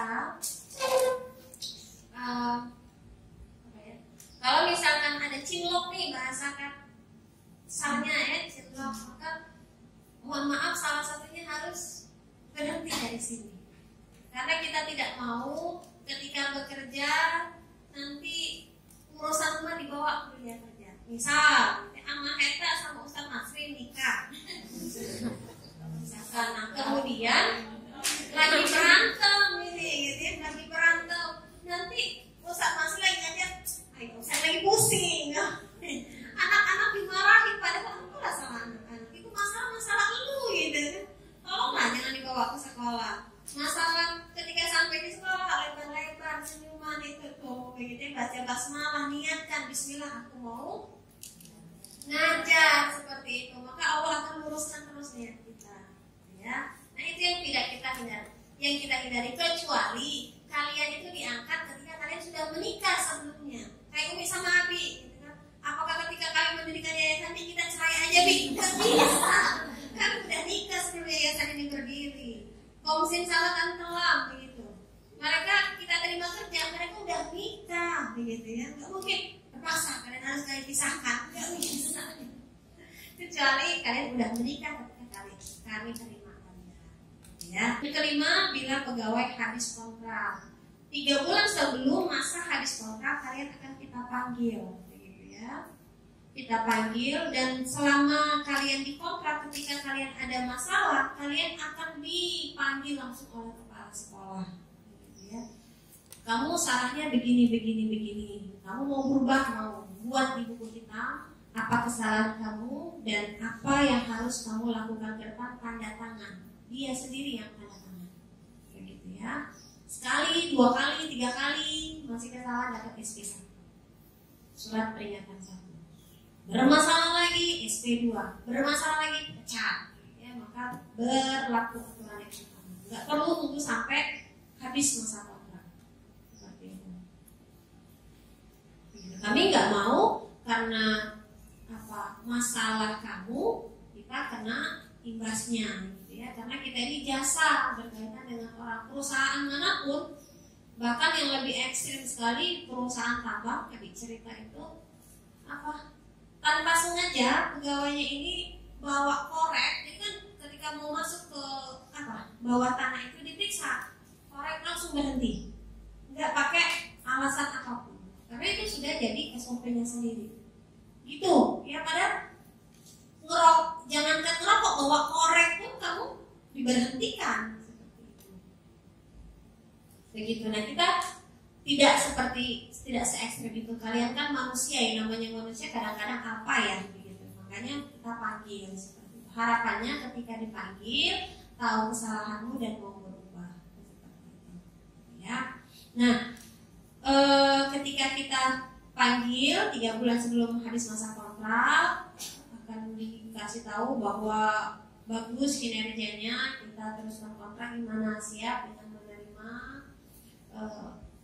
untuk dikontrak lagi. Nah, kalian itu akan menentukan siap atau tidak siap gitu ya. Kalau tidak siap udah selesai, kami akan rekrut orang lagi. Begitu. Nah, di situ ada catatan, selain poin di atas maka akan dikenakan sanksi. Ini pemutusan hubungan kerja ini jika lembaga itu yang ada aturan yang sudah mengaturnya. Kalau itu pemutusan hubungan kerja oleh kalian sendiri, oleh si pegawai, maka kalian akan dikenai sanksi. Ya, Umi ingatkan lagi, ini masa kontrak kalian ini tidak boleh ikut PNS. Jangankan tes kalian daftar itu kalian sudah kena penalti. Kalian nggak boleh lagi bergabung di sini. Enak aja. Kalian aji ngumpul, daftar diem-diem, ada kejadian gitu. Daftar kali gaji harus kalian bayarkan ke yayasan ini. 3 kali gaji terbesar.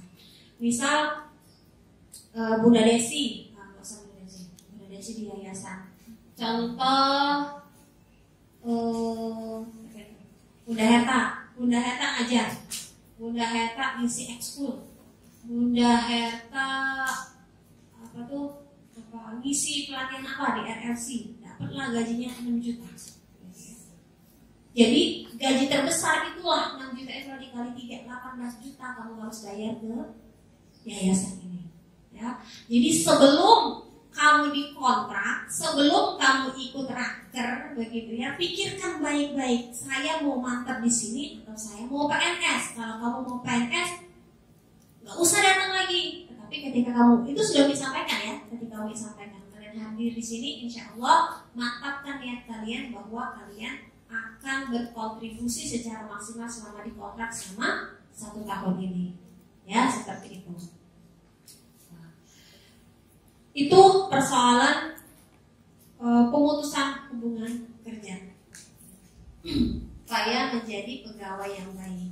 Ya.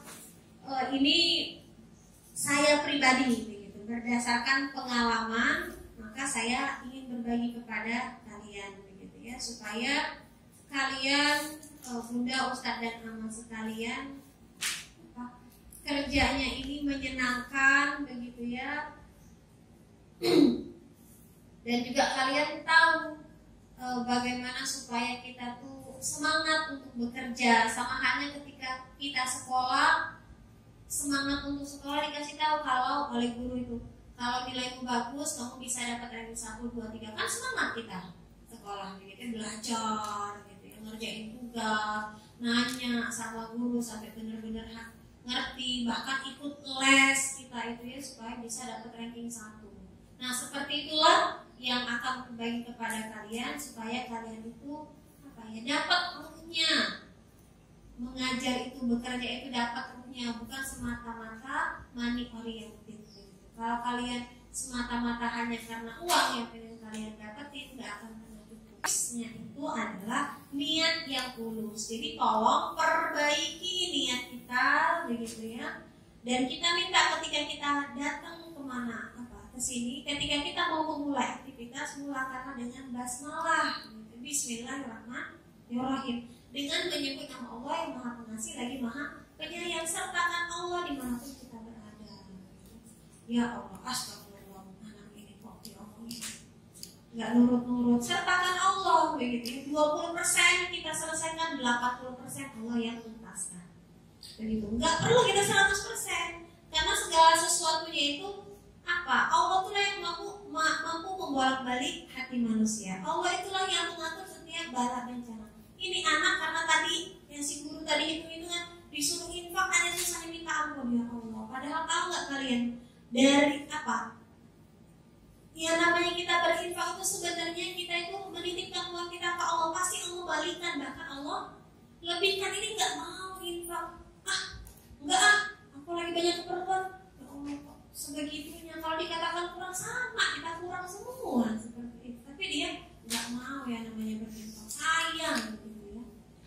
Mau nelfon aja, pinjam dong, HP aku udah ada pulsa, gitu kok. Jadi menjatuhkan diri sendiri. Jangan jaga izah kita walaupun kita nggak punya, begitu ya. Janganlah sampai tangan di bawah tuh, jangan. Jaga harga diri kita. Jangan meminta-minta, itu paling anti, gitu ya. Rasul saja nggak ada yang menyuruh umatnya, udah kamu miskin saja. Tidak ada. Harus menjadi seorang muslim itu harus kaya supaya apa? Kita bisa memberi. Jaga izah kita. Kalau memang kita nggak punya uang, ngomong pinjam, bukan minta, pinjam.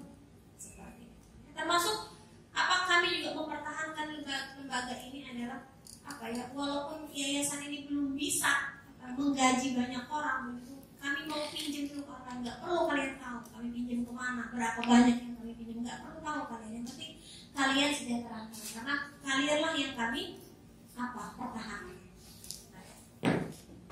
Yang tulus, sekali lagi selalu perbaharui niat kita karena Allah Subhanahu wa Ta'ala. Makanya setiap kita berdoa itu, ya Allah, teguhkanlah pijakanku di mana aku berada. Seperti itu, gitu. Kita dapat masalah, ada teman yang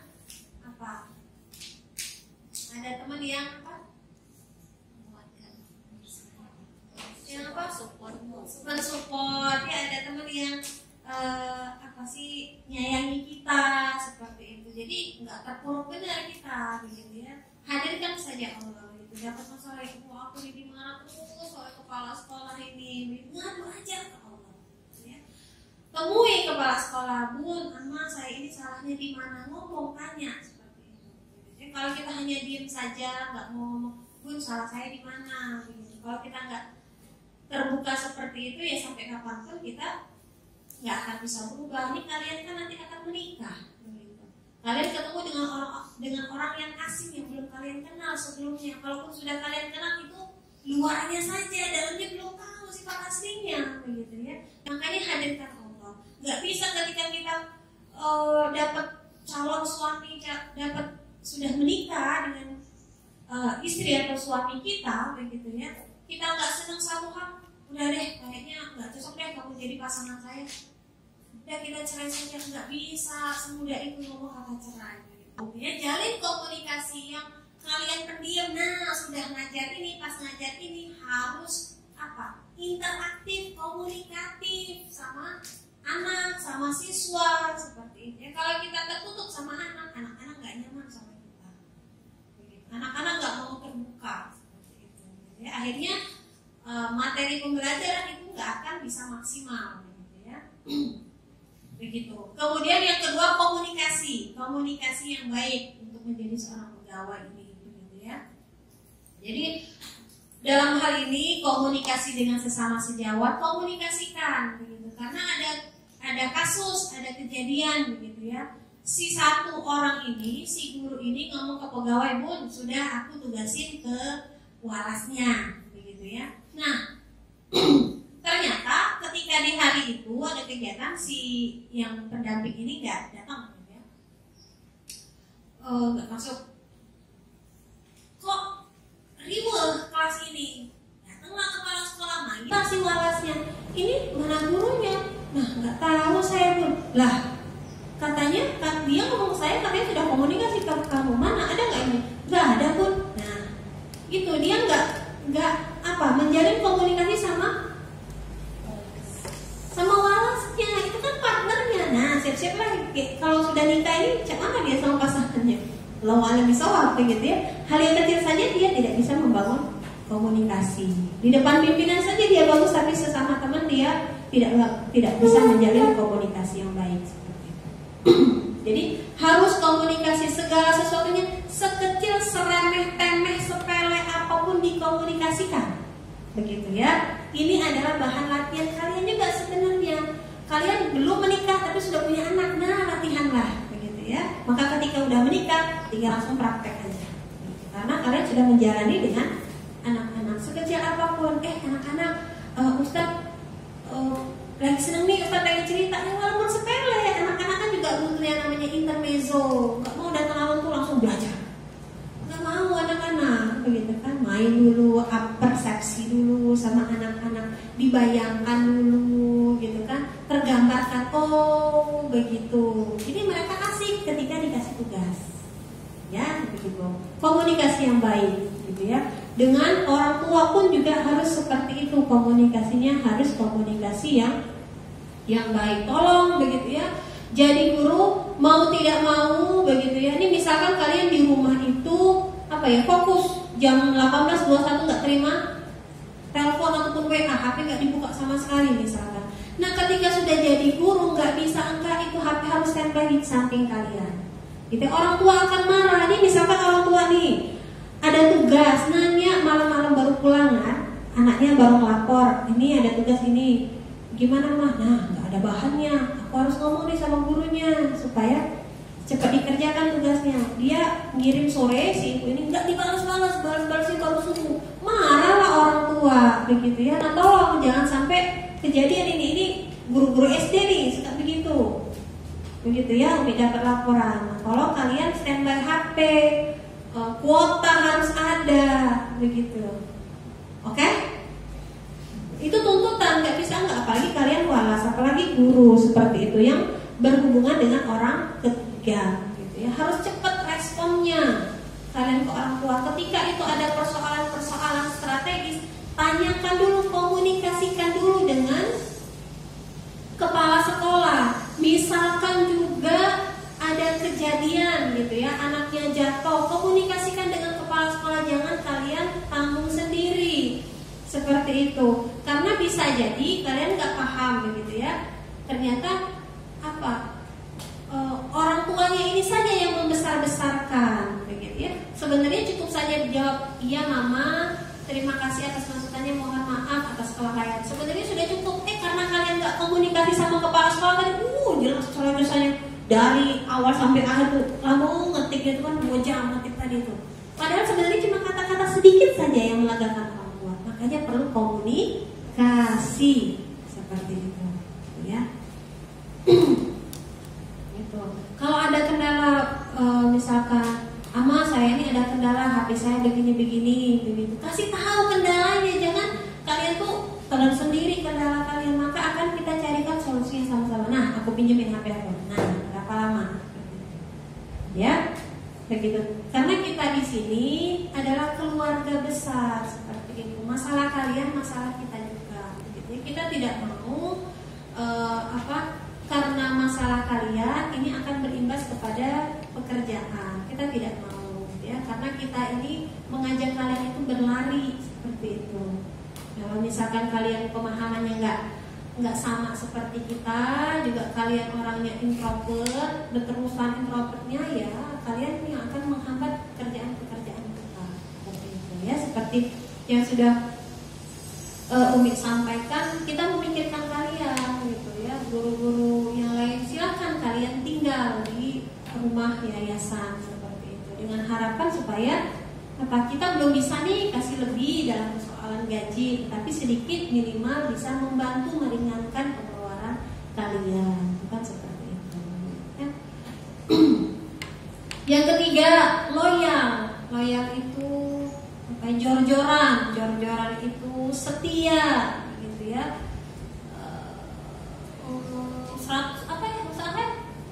Bahasa loyal itu kalau diterjemahkan dalam bahasa Indonesia yang baik dan benar, setia lah begitu ya. Setia kepada pasangan begitu, loyal kita seperti itu. Jadi kita berikan yang terbaik, mengerjakan tugas in time seperti itu. Berikan yang terbaik, teman-teman hanya ngerjain pakai Google resume pakai pakai kertas, tulisan tangan kita ketik begitu kan, kasih lebih seperti itu begitu, maka kita akan senang begitu ya. Dimanapun nanti ada siapa besok atau Anton Sujarwo begitu, akan ngisi di sini juga. Nah itu dia dari sekian banyak keterbatasan dia mampu memberikan lebih kepada pimpinannya, akhirnya dia cepat naik pangkatnya jadi manajer termuda nasional. karena dia mampu memberikan lebih. Jadi sebenarnya keterbatasan kalian inilah yang menjadi kelebihan kalian. Kalian itu jadi cambuk seperti itu yang terus maju, kan begitu. Jadi kelemahan itu bukan dijadikan sebagai keterbatasan kalian, itu jangan dijadikan kelemahan, tapi jadikan pemicu kalian untuk terus maju. Makanya harus loyal. Dimanapun kok anak sekalipun ketika sama orang tuanya baik, orang tuanya nyuruh apa dikerjakan, orang tua minta apa dia kasihkan, maka orang tua tuh tidak akan hitung-hitungan sama anak-anak. Nah, kamu mau kuliah di mana? Di luar negeri, Bu. Hayu, kata ibunya. Nah, kamu mau makan apa? Saya nanti sama tempe, dibelikan. Bukan tempe saja, ayam, daging dikasih oleh ibu kita. Kenapa? Karena dia baik sama ibunya. Yang keempat, bisa memantaskan dan menempatkan diri. Pantaskan diri kita sebagai guru, ya bagaimana seorang guru, nabi gitu ya, berkasih sayang seperti itu. Ngomong sama anak nggak bisa berapa anak itu disamaratakan gitu. Ngomong pelan ke anak, sedangkan anak itu di rumahnya kalau orang tuanya ngomong pakai keras, ya berarti nggak bisa cara pelan, harus pakai metode yang lain. Harus banyak pengalaman. Ya, maka kerjaan kalian itu adalah jalankan tugas dan kewajiban kalian, maka kalian akan mendapatkan hak kalian. Ya, tepatkan diri kalian. Saya ini, kata Ustaz Masri, saya ini pembina loh, kata Ustaz Masri. Ya, pembina di mana? Kamu pembina bukan di sini kan? Begitu. Pembina di tempat yang lain. Ketika di sini kamu sebagai pegawai, ya berarti kamu bekerja di sini. Seperti itu. Nggak bisa kamu samakan di sana dengan di sini karena posisinya berbeda, gitu ya, seperti itu. Begitu. Kemudian tidak berkamuflase. Kamuflase tahu? Bunglon di pohon, kulitnya kayak warna pohon. Dia di daun, kulitnya jadi daun. Jadi orang tidak tidak terlihat kalau itu sebenarnya bunglon, gitu ya. Padahal itu padahal itu sebenarnya bunglon, ya, seperti itu, berkamuflase. Jadi karena kita ada kasus, gitu ya, ada kasus ini di depan kita baik, tetapi di belakang kita dia ngomongin seperti itu ya. Nah, kita bisa tahu itu ada guru lain yang menginformasikan, Bun, kata ini begini. Kamu tahu dari mana? Dari itu, Bun. Dia ini begini, 1 catatan, dapat laporan lagi 2 catatan, dapat laporan lagi 3 catatan. Tapi kerja bagus dia nih mengerjakan. Nah, ini pada gilirannya nggak baik ini untuk lembaga kita. Selesai kontrak nggak kita teruskan lagi. Ya, kamuflase itu oportunis. Jadi ketika tadi yang kata Umi, ketika ini ada honornya kegiatan dia mau kerja. Ketika nggak ada honornya, alasan, aduh aku sakit, itu aku lagi banyak kerjaan di rumah, aku permisi ya, karena tahu tadi gak ada honornya. Begitu. Itu orang oportunis seperti itu. Jangan dideketin kalau punya kawan yang oportunis. Ketika senang dia deketin kita, ketika kita lagi susah jauh dia. Jangan suka dengan orang yang oportunis seperti ini. Yang selanjutnya berbohong. Nah, tolong ya diwanti-wanti. Makanya kita itu ngaji itu supaya tahu, supaya kalian tuh ada rem. Naik mobil kalau nggak ada rem gimana? Celakaan kalian, begitu. Makanya kita perlu ngaji tahu, begitu. Mungkin kita ini kecil lah bohong-bohongnya, begitu ya. Cuma lama kelamaan akhirnya hati tadi titik noktah tadi akhirnya menggumpal kan, lama kelamaan dia akan sulit untuk dibersihkan. Nah, ketika kalian dibenturkan pada satu masalah yang ini pada gilirannya akan merugikan kalian, akhirnya kalian ambil tindakan berbohong tadi. Seperti itu. Nah, kami tidak mau punya pegawai yang berbohong, begitu ya. Misalkan, Mas Sally mana tugasnya? Belum dikerjakan. Kenapa nggak dikerjakan, begitu ya? Buatlah bermacam alasan supaya Mas Sally nggak disalahkan, supaya dapat kebenaran bisa dimaklumi oleh Umi. Padahal sebenarnya itu salah di Mas Sally sendiri. Ngomong aja, iya Mi ketiduran, begitu kan. Resiko nanti kamu kena marah. Hadapi saja seperti itu, jangan cengeng, begitu ya. Di rumah juga sering dimarahin orang tua biasa saja, masih tetap kan dia orang tua kita. menganggap kamu orang tuaku. Enggak akanlah kita seperti itu, gitu ya. Tolong jangan sekali-kali kita berbohong. Katakanlah kalau memang itu ternyata salah di kita itu akan jauh lebih kita hargai. Kita jadi akan tahu, oh berarti Mas Sam ini nggak kuat di sini, nggak pas dia di sini, seperti itu. Karena ketika kita sudah jujur dengan kelemahan kita bisa tahu apa kelebihan kamu di mana, maka kita akan pindahkan kamu di tempat yang memang pas dengan pekerjaan. Seperti itu. Gitu ya, kayak Ustaz Rian, kan subhanallah akhirnya dia ketemu, itu dia oncak dia seperti itu, akhirnya dapat kan seperti itu. Dia dengan segala kelemahannya ya tidak kita sentil kelemahannya, tapi kelemahannya kita kubur, kelebihannya apa ya kita lihat seperti itu. Akhirnya dia bisa berkembang. Ya. Yang ketujuh, bermental baja. Nih, kita kerja yang namanya pegawai pasti akan ketemu dengan masalah, dan mungkin masalah itu tidak sedikit begitu ya. Dan tentu saja ketika masalah itu hadir kepada kita, gitu ya, menghampiri kita, maka akan ada yang namanya gesekan-gesekan, akan ada yang namanya kemarahan seperti itu. Dimarah oleh kawan sejawat lah, begitu, dimarah oleh pimpinan kita kah, begitu ya, terima seperti itu. Karena itu adalah sebenarnya husnuzannya adalah sebagai pengingat kita, oh aku ada yang salah seperti itu ya. Kalau kita tidak ada yang mengingatkan, kita tidak akan tahu sampai di mana kebenaran itu. Kita tidak akan tahu di mana salahnya kita. Ada sehat, pasti ada sakit ya. Kita tidak akan bisa tahu nikmatnya sehat itu kalau kita belum merasakan sakit. Kita tidak akan pernah merasakan berharganya uang itu kalau kita belum pernah merasakan yang namanya tidak punya uang. Berharga sekali. Makanya Umi itu kalau lihat anak-anakku makan tidak habis, ya Allah, kamu udah tahu susah nyari duit ini dalam hati. Umi omongin sama anak-anak supaya mereka tuh merasa begitu ya. Anak-anak itu termasuk juga kalian mungkin yang udah biasa di rumah itu mau apa aja disiapin oleh orang tua gitu ya.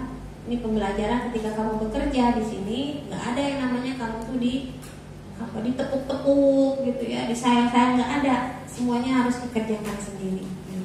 Jadi orang tua mungkin kamu selama ini senang begitu, maka yang harus kamu ketahui adalah harus belajar susah begitu ya. Kasih tahu anak-anak juga, termasuk anak-anak di kelas begitu. Ya Allah nak, masa kelas ini berantakan? Tahu nggak susah? Kasihan kamu sama tante, subuh-subuh harus bangun, harus bangun, terus bersihin kelas ini sampai pagi, capek. Kalian nggak kasihan ya? Kalian nggak kasihan apa sama Ustaz sama Bunda pas kalian pulang? Ustaz sama Bunda nggak salaman lagi sama kalian tapi harus beresin kelas. Nah, ajarin mereka untuk punya rasa iba, gitu ya. Jadi mereka akan timbul rasa penghargaan, menghargai, menghormati. Anak-anak diajarin susah. Walaupun kita punya uang, begitu ya, ajarin berhemat-hemat. Kalau senang gak usah diajarin, semua orang juga bisa. Taruh aja anak-anak itu di mall, pasti berjajaran kemana-mana, dia mau ngambil apa aja bisa. Tapi ketika di rumah udah kita batasi, udah kita rena, kita ke pasar mau beli apa, catat dulu. Nah, catat. Pas sudah nyampe pasar, dia akan tahu tujuan di mana tempat dia akan tuju supaya catatan itu bisa terbeli semua. Ya, seperti itu. Diajarin susah sehingga ketika anak ini dewasa, nanti pada gilirannya dia ketemu dengan calon suami, calon istri yang tidak sesuai dengan harapan, misalkan dia udah biasa di rumah begitu, udah biasa berhemat, sudah biasa nggak mubazir dengan makanan, ngambil makanan secukupnya saja, sudah biasa seperti itu, begitu ya, Ama dan Bunda dan Ustaz sekalian. Harus punya mental baja, walaupun bukan job desk kalian soal bersih-bersih, tolonglah risih dengan pandangan itu, lihat kotor sedikit ambil, walaupun itu bukan sampah kalian, begitu. Gitu ya, kedisiplinan di mana kita berada, ikuti aturan di sana. Indonesia ini kalah jauh dengan negara-negara lain. Kenapa? Karena kita nggak bisa disiplin. Di negara maju di sana nggak ada yang namanya polisi, cuma CCTV saja. Kelihatan ada yang ngerokok, kelihatan ada yang buang sampah sembarangan, kelihatan ada yang ludah sembarangan, itu langsung dipidana, langsung harus bayar denda. Ketika dia mau pulang ke negerinya, ke Indonesia, kamu nggak bisa pulang. Nah, catatan kamu, dibawa dulu ke pengadilan, bayar denda, baru bisa pulang. Jadi kita sampah sembarangan, ludah. Kita kan ada adabnya juga beludah. Nggak begitu kan beludah? Adabnya gimana kalau beludah? Ke kiri beludah itu. Begitu ya. Batuk pun ada adabnya, bersin pun ada adabnya. Bermental baja, nggak cengeng. Tadi kata Umi, luka sedikit nggak nangis, begitu ya. Sakit sedikit dia tetap tersenyum. Itu yang harus kita kedepankan. Kalau misalkan kita buat alasan, maka Allah pun akan memuluskan perjalanan kita untuk buat alasan. Satu alasan yang kita kasih, maka Allah akan membuka peluang 99 alasan yang akan kita katakan ke orang lain. Satu kali bohong, nanti Allah akan buka peluang untuk kebohongan-kebohongan selanjutnya. Capek bohong itu. Jujur aja udah selesai. Iya bun, saya tadi yang buang sampah sembarangan. Nah, selesai. Tinggal treatmentnya gimana? Kamu diskorsing ya. Kamu 1 minggu ini harus beresin ke taman itu, harus kamu bersihkan. Ya udah, kerjakan. Kan selesai. Nggak usah kok lagi rasa, enggak bun, bukan saya bun. Tadi tuh saya ngelihat dunia ada anak-anak. Macam-macam lah, panjang omongan kita, pasti lihat ini. Nah, CCTV-nya. Ini siapa yang buang? Kita sendiri, kan malu. Lebih baik jujur. Seperti itu. Ya. Jadi jangan sampai kita jadi mentalnya mental kerupuk gitu. Dimarahin sedikit, besoknya enggak ngajar. Alasan sakit bun. Ya. Ini ke gores pisau, ya Allah ke gores pisau, please deh. Kamu anak siapa? Lihat anak presiden juga nggak seperti itu, benar begitu ya? Biasa saja begitu. Kita juga udah besar. Yang selanjutnya tidak berkasus moral, gitu ya. Betul tidak ada di SOP kita dalam persoalan moral, tetapi kita ini kan lembaga manusia. Ya, lembaga jasa yang berhubungan dengan manusia, bukan produk-produk mati. Jadi yang namanya moral itu harus dikedepankan. Begitu. Dalam persoalan tadi yang kata Umi tadi, cinta lokasi, begitu ya, nggak ada kita yang seperti itu di sini. Teman semua, saudara semua, begitu ya. Jadi kita nggak usah canggung ketemu siapa, Ama Seli sama Ustaz Ahad, ketemu biasa aja teman sama kerja. Kecuali kalau Mas Eri sudah ada hati, nah sudah susah ini, dah kok salah gitu ya. Udah kelihatan nih sama Ustaz hati. Ini jai baca ya. Begitu ya. Jaim dikit begitu ya, kita sebagai perempuan itu tuh, kita ini kan mahkota seperti itu. Jaga harga diri kita sebagai seorang perempuan gitu ya. Maka ya ketika kita ini bunga mawar, maka yang mendekati kita juga lebah yang bagus. Tapi kalau kita bunga bangkai, siapa yang mendekati kita? Lalat. Nah seperti itu. Jadi jangan berkasus moral. Bersama rekan kerja, dia adalah partner kerja kita, kawan kita. Ketika dia ada susah, kita bantu. Ketika kita kesusahan, kita minta bantu dia. Memang dia kakaknya harus bantu kita. Misalkan persoalan IT nih, Ustaz Ahai yang ngerti, dia minta tolonglah ke Ustaz Ahai. Tapi aku malu, dia kan ikhwan seperti itu. Enggak, kita kerja, partner kerja, saling bantu. Perlu malu-malu seperti itu. Ya. Makanya memang sebenarnya ketika kita terhindar dari yang namanya salah tingkah, jaim-jaiman, memang harus cepat nikah. Karena karena dengan mereka itu bisa menundukkan pandangan kita, punya tempat untuk menyalurkan. Nggak lagi Umi sama Ustaz Ahai itu nggak pada apa Umi ada suami begitu. Sama Ustaz Masri biasa aja, sama Ustaz Yatin biasa aja, udah menikah. Tapi kalau sama Sari Ustaz Ahai mungkin nggak bisa, Ustaz Masri nggak bisa, betul, nggak bisa dipungkiri, masih gadis, masih bujang, setannya masih kuat seperti itu. Kalau kami nggak ada lagi setan. Bahasa setan-setan yang lain masih ada. Nah, gitu. Jangan buat kasus-kasus moral. Kita nggak mau. Tadi Umi garis bawahi lagi, Umi tekankan lagi, kalian itu adalah guru robani. Orang robani itu ciri khas ya. Orang bisa tahu, oh ini guru robani ini, karena biasa kita senyum. Jadi yang biasa jutek, tolong jangan jutek. Begitu ketemu sama orang, baik itu kita kenal maupun tidak kita kenal, tetap kita senyumin, begitu ya. Nggak boleh ada nih Umi lihat, begitu ya. Dan itu pun orang tua siswa robani sendiri yang ngomong, begitu. Karena dia pernah saudara si anaknya itu, kan anaknya ada satu sekolah di sana, satu sekolah di sini. Jadi dia ngomong, Bun, pokoknya Bun, saya nggak mau ya Bun kejadian kayak sekolah yang itu. Kenapa? Iya, giliran bapaknya polisi dibukain sama gurunya, pintu tuh mobil dibukain sama gurunya.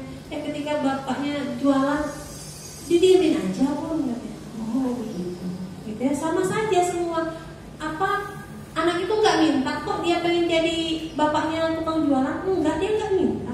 Si anak satunya lagi pikir dia nggak minta, kok pengen bapaknya jadi polisi, nggak minta, itu takdir. Jadi tugas kita ya, namanya guru yang tetap melayani semua anak sama, begitu ya. Jadi bapaknya harus jadi orang kaya, nggak minta, itu sudah takdirnya. Makanya kita di sekolah itu memperlakukan semua anak sama, begitu ya. Ketika anak sekolah di robani, anak itu harus jadi anak yang mandiri, begitu. Jangan sampai kalian gurunya orang tuanya datang ngasih makanan gitu dengan harapan anaknya dilebihkan daripada anak-anak yang lain. Kita nggak mau. Makanya kita dari awal benar-benar ya, semua guru-guru robani itu tidak boleh ada yang menerima gratifikasi dari orang tua. Kalau ada yang menerima, tolong laporkan ke kepala sekolah. Ya, kita jangan sampai dikilani oleh orang tua. Udah orang gampang aja, bawain aja pempek tiap bulan, kan gampang, besar nilai anak saya. Nggak boleh. Kita harus jaga izah kita. Ya, kami tidak mau. Ketika ada orang tua yang ngasih ke Ama Serling, misalkan Ama Serling ngadu ke kepala sekolah, maka kepala sekolah akan konfirmasi ke orang tuanya, mohon maaf ini tidak kita terima. Kalaupun itu diterima Ama Serling, maka Ama Serling langsung kasih ke Ama Ani. Itu bukan hak Ama Serling. Kalaupun orang tua mau ngasih, kata Ama Ani, maka semua guru itu harus bunda kasih supaya adil. Gitu. Ya, jadi tolong jaga izah kita. Kalau misalkan ada orang tua, gimana sih bunda Kur itu, Bunda Nora?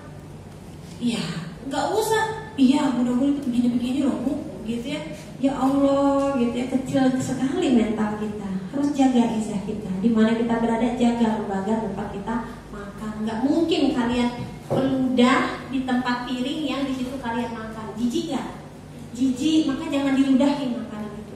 Kalian bekerja setahun di sini, tolong dijaga nama baik lembaga ini. Dimanapun kalian berada, kalian ke mall, nggak ada yang namanya pakai celana, nggak ada jilbab diikat dulu. Mudah-mudahan nggak tahu juga. Ama Ani juga nggak ada, nggak ketemu sama Umi juga, nggak boleh. Gitu ya, kita nggak mau. Kalian akan kita panggil secara pribadi nomor satu. Apalagi misalkan kalian posting kegalauan kalian, aduh hari ini hari yang tidak menyenangkan dari jam 8 sampai jam 12. Wah, dibaca itu ribuan orang teman kalian, yang itu juga ada orang tua siswa misalkan. Nah ini ada apa ini? Mulai ada orang tua yang kepo, mau ngorek-ngorek, Bun, ada masalah apa sih Bun? Pasti begitu. Jadi yang namanya manusia, apalagi perempuan, mulutnya banyak begitu ya. Jadi senang kalau yang namanya bergosip itu, senang perempuan. Hati-hati, jaga izah kita. Sibukkan saja dengan pekerjaan-pekerjaan kita, gitu ya. Efektifkan waktu kita. Makanya juga tidak berkasus moral tadi, gitu. Nggak ada jalannya sama laki-laki. Ustadz Ahay foto misalkan, di situ ada statusnya foto sama perempuan, nggak tahu adiknya. Makanya jelasin sama Ahay, saya berduaan dengan muhrim saya, gitu kan, supaya orang nggak macam-macam persepsinya, gitu. Ya, seperti itu. Karena juga secara agama kita kan dilarang dengan orang yang bukan muhrim kita, seperti itu. Ya, jadi kami tolong benar-benar batasin. Saya mengingatkan kalian sebagai seorang saudara sesama muslim, gitu ya. bahwa tidak boleh yang namanya berinteraksi dengan orang yang bukan murid kita. Kemudian yang kedua, saya mengingatkan kalian sebagai seorang pimpinan bahwa di Robani ini kami tidak mau kalian bermasalah dengan persoalan-persoalan yang tadi saya sudah informasikan, gitu ya. Tolong dijaga nama baik lembaga dan diri kalian sendiri. Ya. Terakhir, Umi tutup ada beberapa kisah, dan ini mudah-mudahan menjadikan kita banyak berintrospeksi diri. Kisah tentang seorang pembawa air. Jadi dia ini mengambil air untuk memenuhi bak mandinya, harus menempuh jarak yang sangat jauh, gitu ya. Dia harus mengambil air di sebuah lembah. Berhari-hari, berminggu-minggu seperti itu pun yang dia lakukan sampai pada gilirannya. Akhirnya dia merasa capek. Kenapa? Karena ternyata air yang dia bawa itu tidak pernah penuh sampai ke tujuan, begitu ya. Ternyata embernya itu bocor. Dia capek, gitu. Akhirnya dia mengeluh, begitu ya, dan dia bercerita kepada seorang ulama. Hai ulama, wahai syekh, saya capek. Saya capek. Karena saya tidak mendatangkan hasil. Jadi dia, apa yang dia lakukan ini seperti sia-sia saja. Maka diajaklah oleh ulama tadi, ayo kita jalan mengitari tempat yang sudah kamu lewati. Selama mengitari, apa yang sudah kamu lihat? Saya lihat di sekeliling perjalanan kita kanan kirinya itu tumbuh tanaman. Nah, itulah yang sudah kamu kerjakan, kata si ulama tadi. Sesungguhnya ember bocor yang kamu bawa itu sudah menyuburkan tanaman di seperjalanan kamu jalan, ya. Jadi kata si ulama tadi, apa yang kamu lakukan itu sudah membuahkan hasil. Jadi jangan mengeluh. Itu yang pertama kisahnya. Kemudian yang kedua, pengrajin batu bata. Jadi karena tidak ada ilmunya, pekerjaan dia tanah liat tadi hanya dijadikan batu bata saja. Sebenarnya tanah liat itu banyak kan manfaatnya, ya. Ada satu orang lagi yang dia membuat tanah liat itu berbagai macam kerajinan, buat batu bata, buat guci, buat tembikar, buat apa lagi, ulekan. Akhirnya dia dapat omset yang sangat besar. Apa itu? Makanya bekerja itu pakai ilmu, begitu ya. Bukan hanya sekedar ngajar-ngajar saja. Capek kalian kalau ngajar-ngajar saja nggak dapat ilmunya. Makanya kalian selain kalian ngajar, kalian juga akan diajarkan.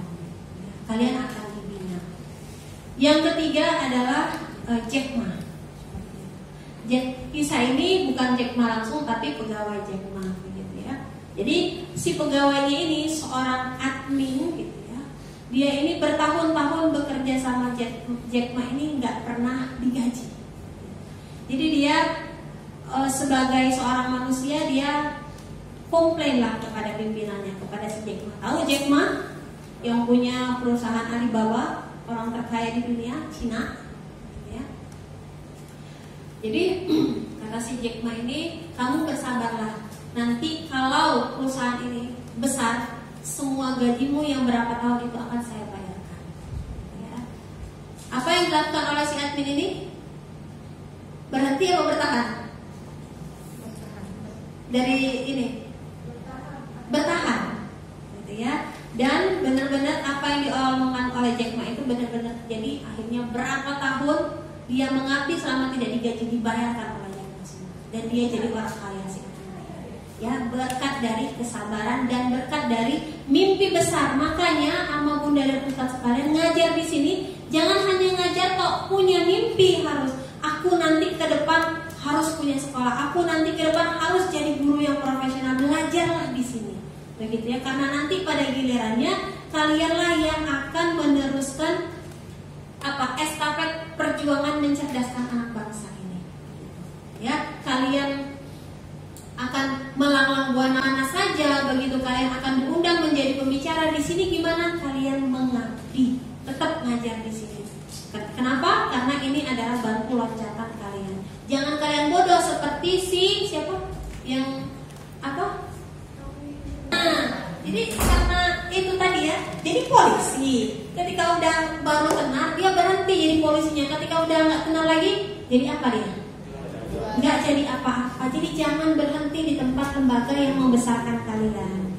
Begitu, ya misalkan Amariski nih, begitu ya, bimbelnya melesat, begitu ya. Di sini tetaplah ngajar, karena orang tua itu tahu Amariski itu adalah guru robbani, makanya dia apa? Nyaman sama Amariski, karena kamu bawa nama robbaninya di situ, seperti itu. Makanya apa ya? Bertahan, begitu ya. Makanya ya sama seperti kalian hidup, orang tua kalian banyak keterbatasan, bertahan kan kalian sampai saat ini seperti itu, masih hidup kan? Nah, ya seperti itu. Semuanya Allah yang akan menjalankan, makanya berikan yang terbaik saja tanpa keluhan. Yang keempat adalah kisah Abdurrahman bin Auf. Kisah Abdurrahman bin Auf ini tahu dia adalah salah satu seorang sahabat yang dijamin masuk surga, dan dia adalah seorang pedagang yang sangat pintar, makanya dia orang kaya, gitu ya, si Abdurrahman bin Auf ini sahabat Rasul yang kaya. Pada suatu ketika dia mendengar Nabi berkata bahwa nanti di hari kiamat orang yang paling lama dihisab itu adalah orang yang kaya. Nah, sedihlah si Abdurrahman. Aduh, gimana ini caranya? Pusing dia gitu kan. Aku nggak siap dihisab selama itu begitu. Akhirnya dia mendengar ada di sebuah tempat begitu petani kurma yang di sana hasil panennya gagal semua. Kurmanya busuk semua. Nah, kesempatan kata Abdurrahman bin Auf, aku harus beli semua kurmanya supaya uangku habis dan kurma ini bisa aku buang, gitu kan. Akhirnya dibeli dan habislah semua tabungan Abdurrahman bin Auf dan dia dapat kurma busuk. Ternyata takdir berkata lain, ada di satu tempat yang lain sebuah kerajaan terserang wabah penyakit, dan itu sudah sangat hampir merata, dan setelah dicari obatnya adalah kurma busuk. Nah, akhirnya utusan raja mendatangi Abdurrahman bin Auf dan membeli semua kurma busuknya dengan harga yang sangat mahal. Akhirnya Abdurrahman bin Auf kembali kaya, bahkan berlimpah uangnya. Nah, jadi ama bunda dan ustaz sekalian, walaupun takdirnya itu kalian bakalan jadi guru ya, walaupun takdirnya nanti kalian itu akan jadi pengusaha begitu ya, ia akan ketemu sendiri nanti pada gilirannya. Tetapi ketika saat ini kamu berada di sini, maka berikanlah yang terbaik, gitu ya. Galilah ilmu sebanyak-banyaknya di mana kalian berada, seperti itu.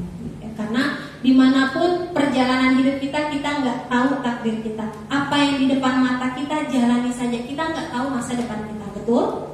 Ya, seperti itu.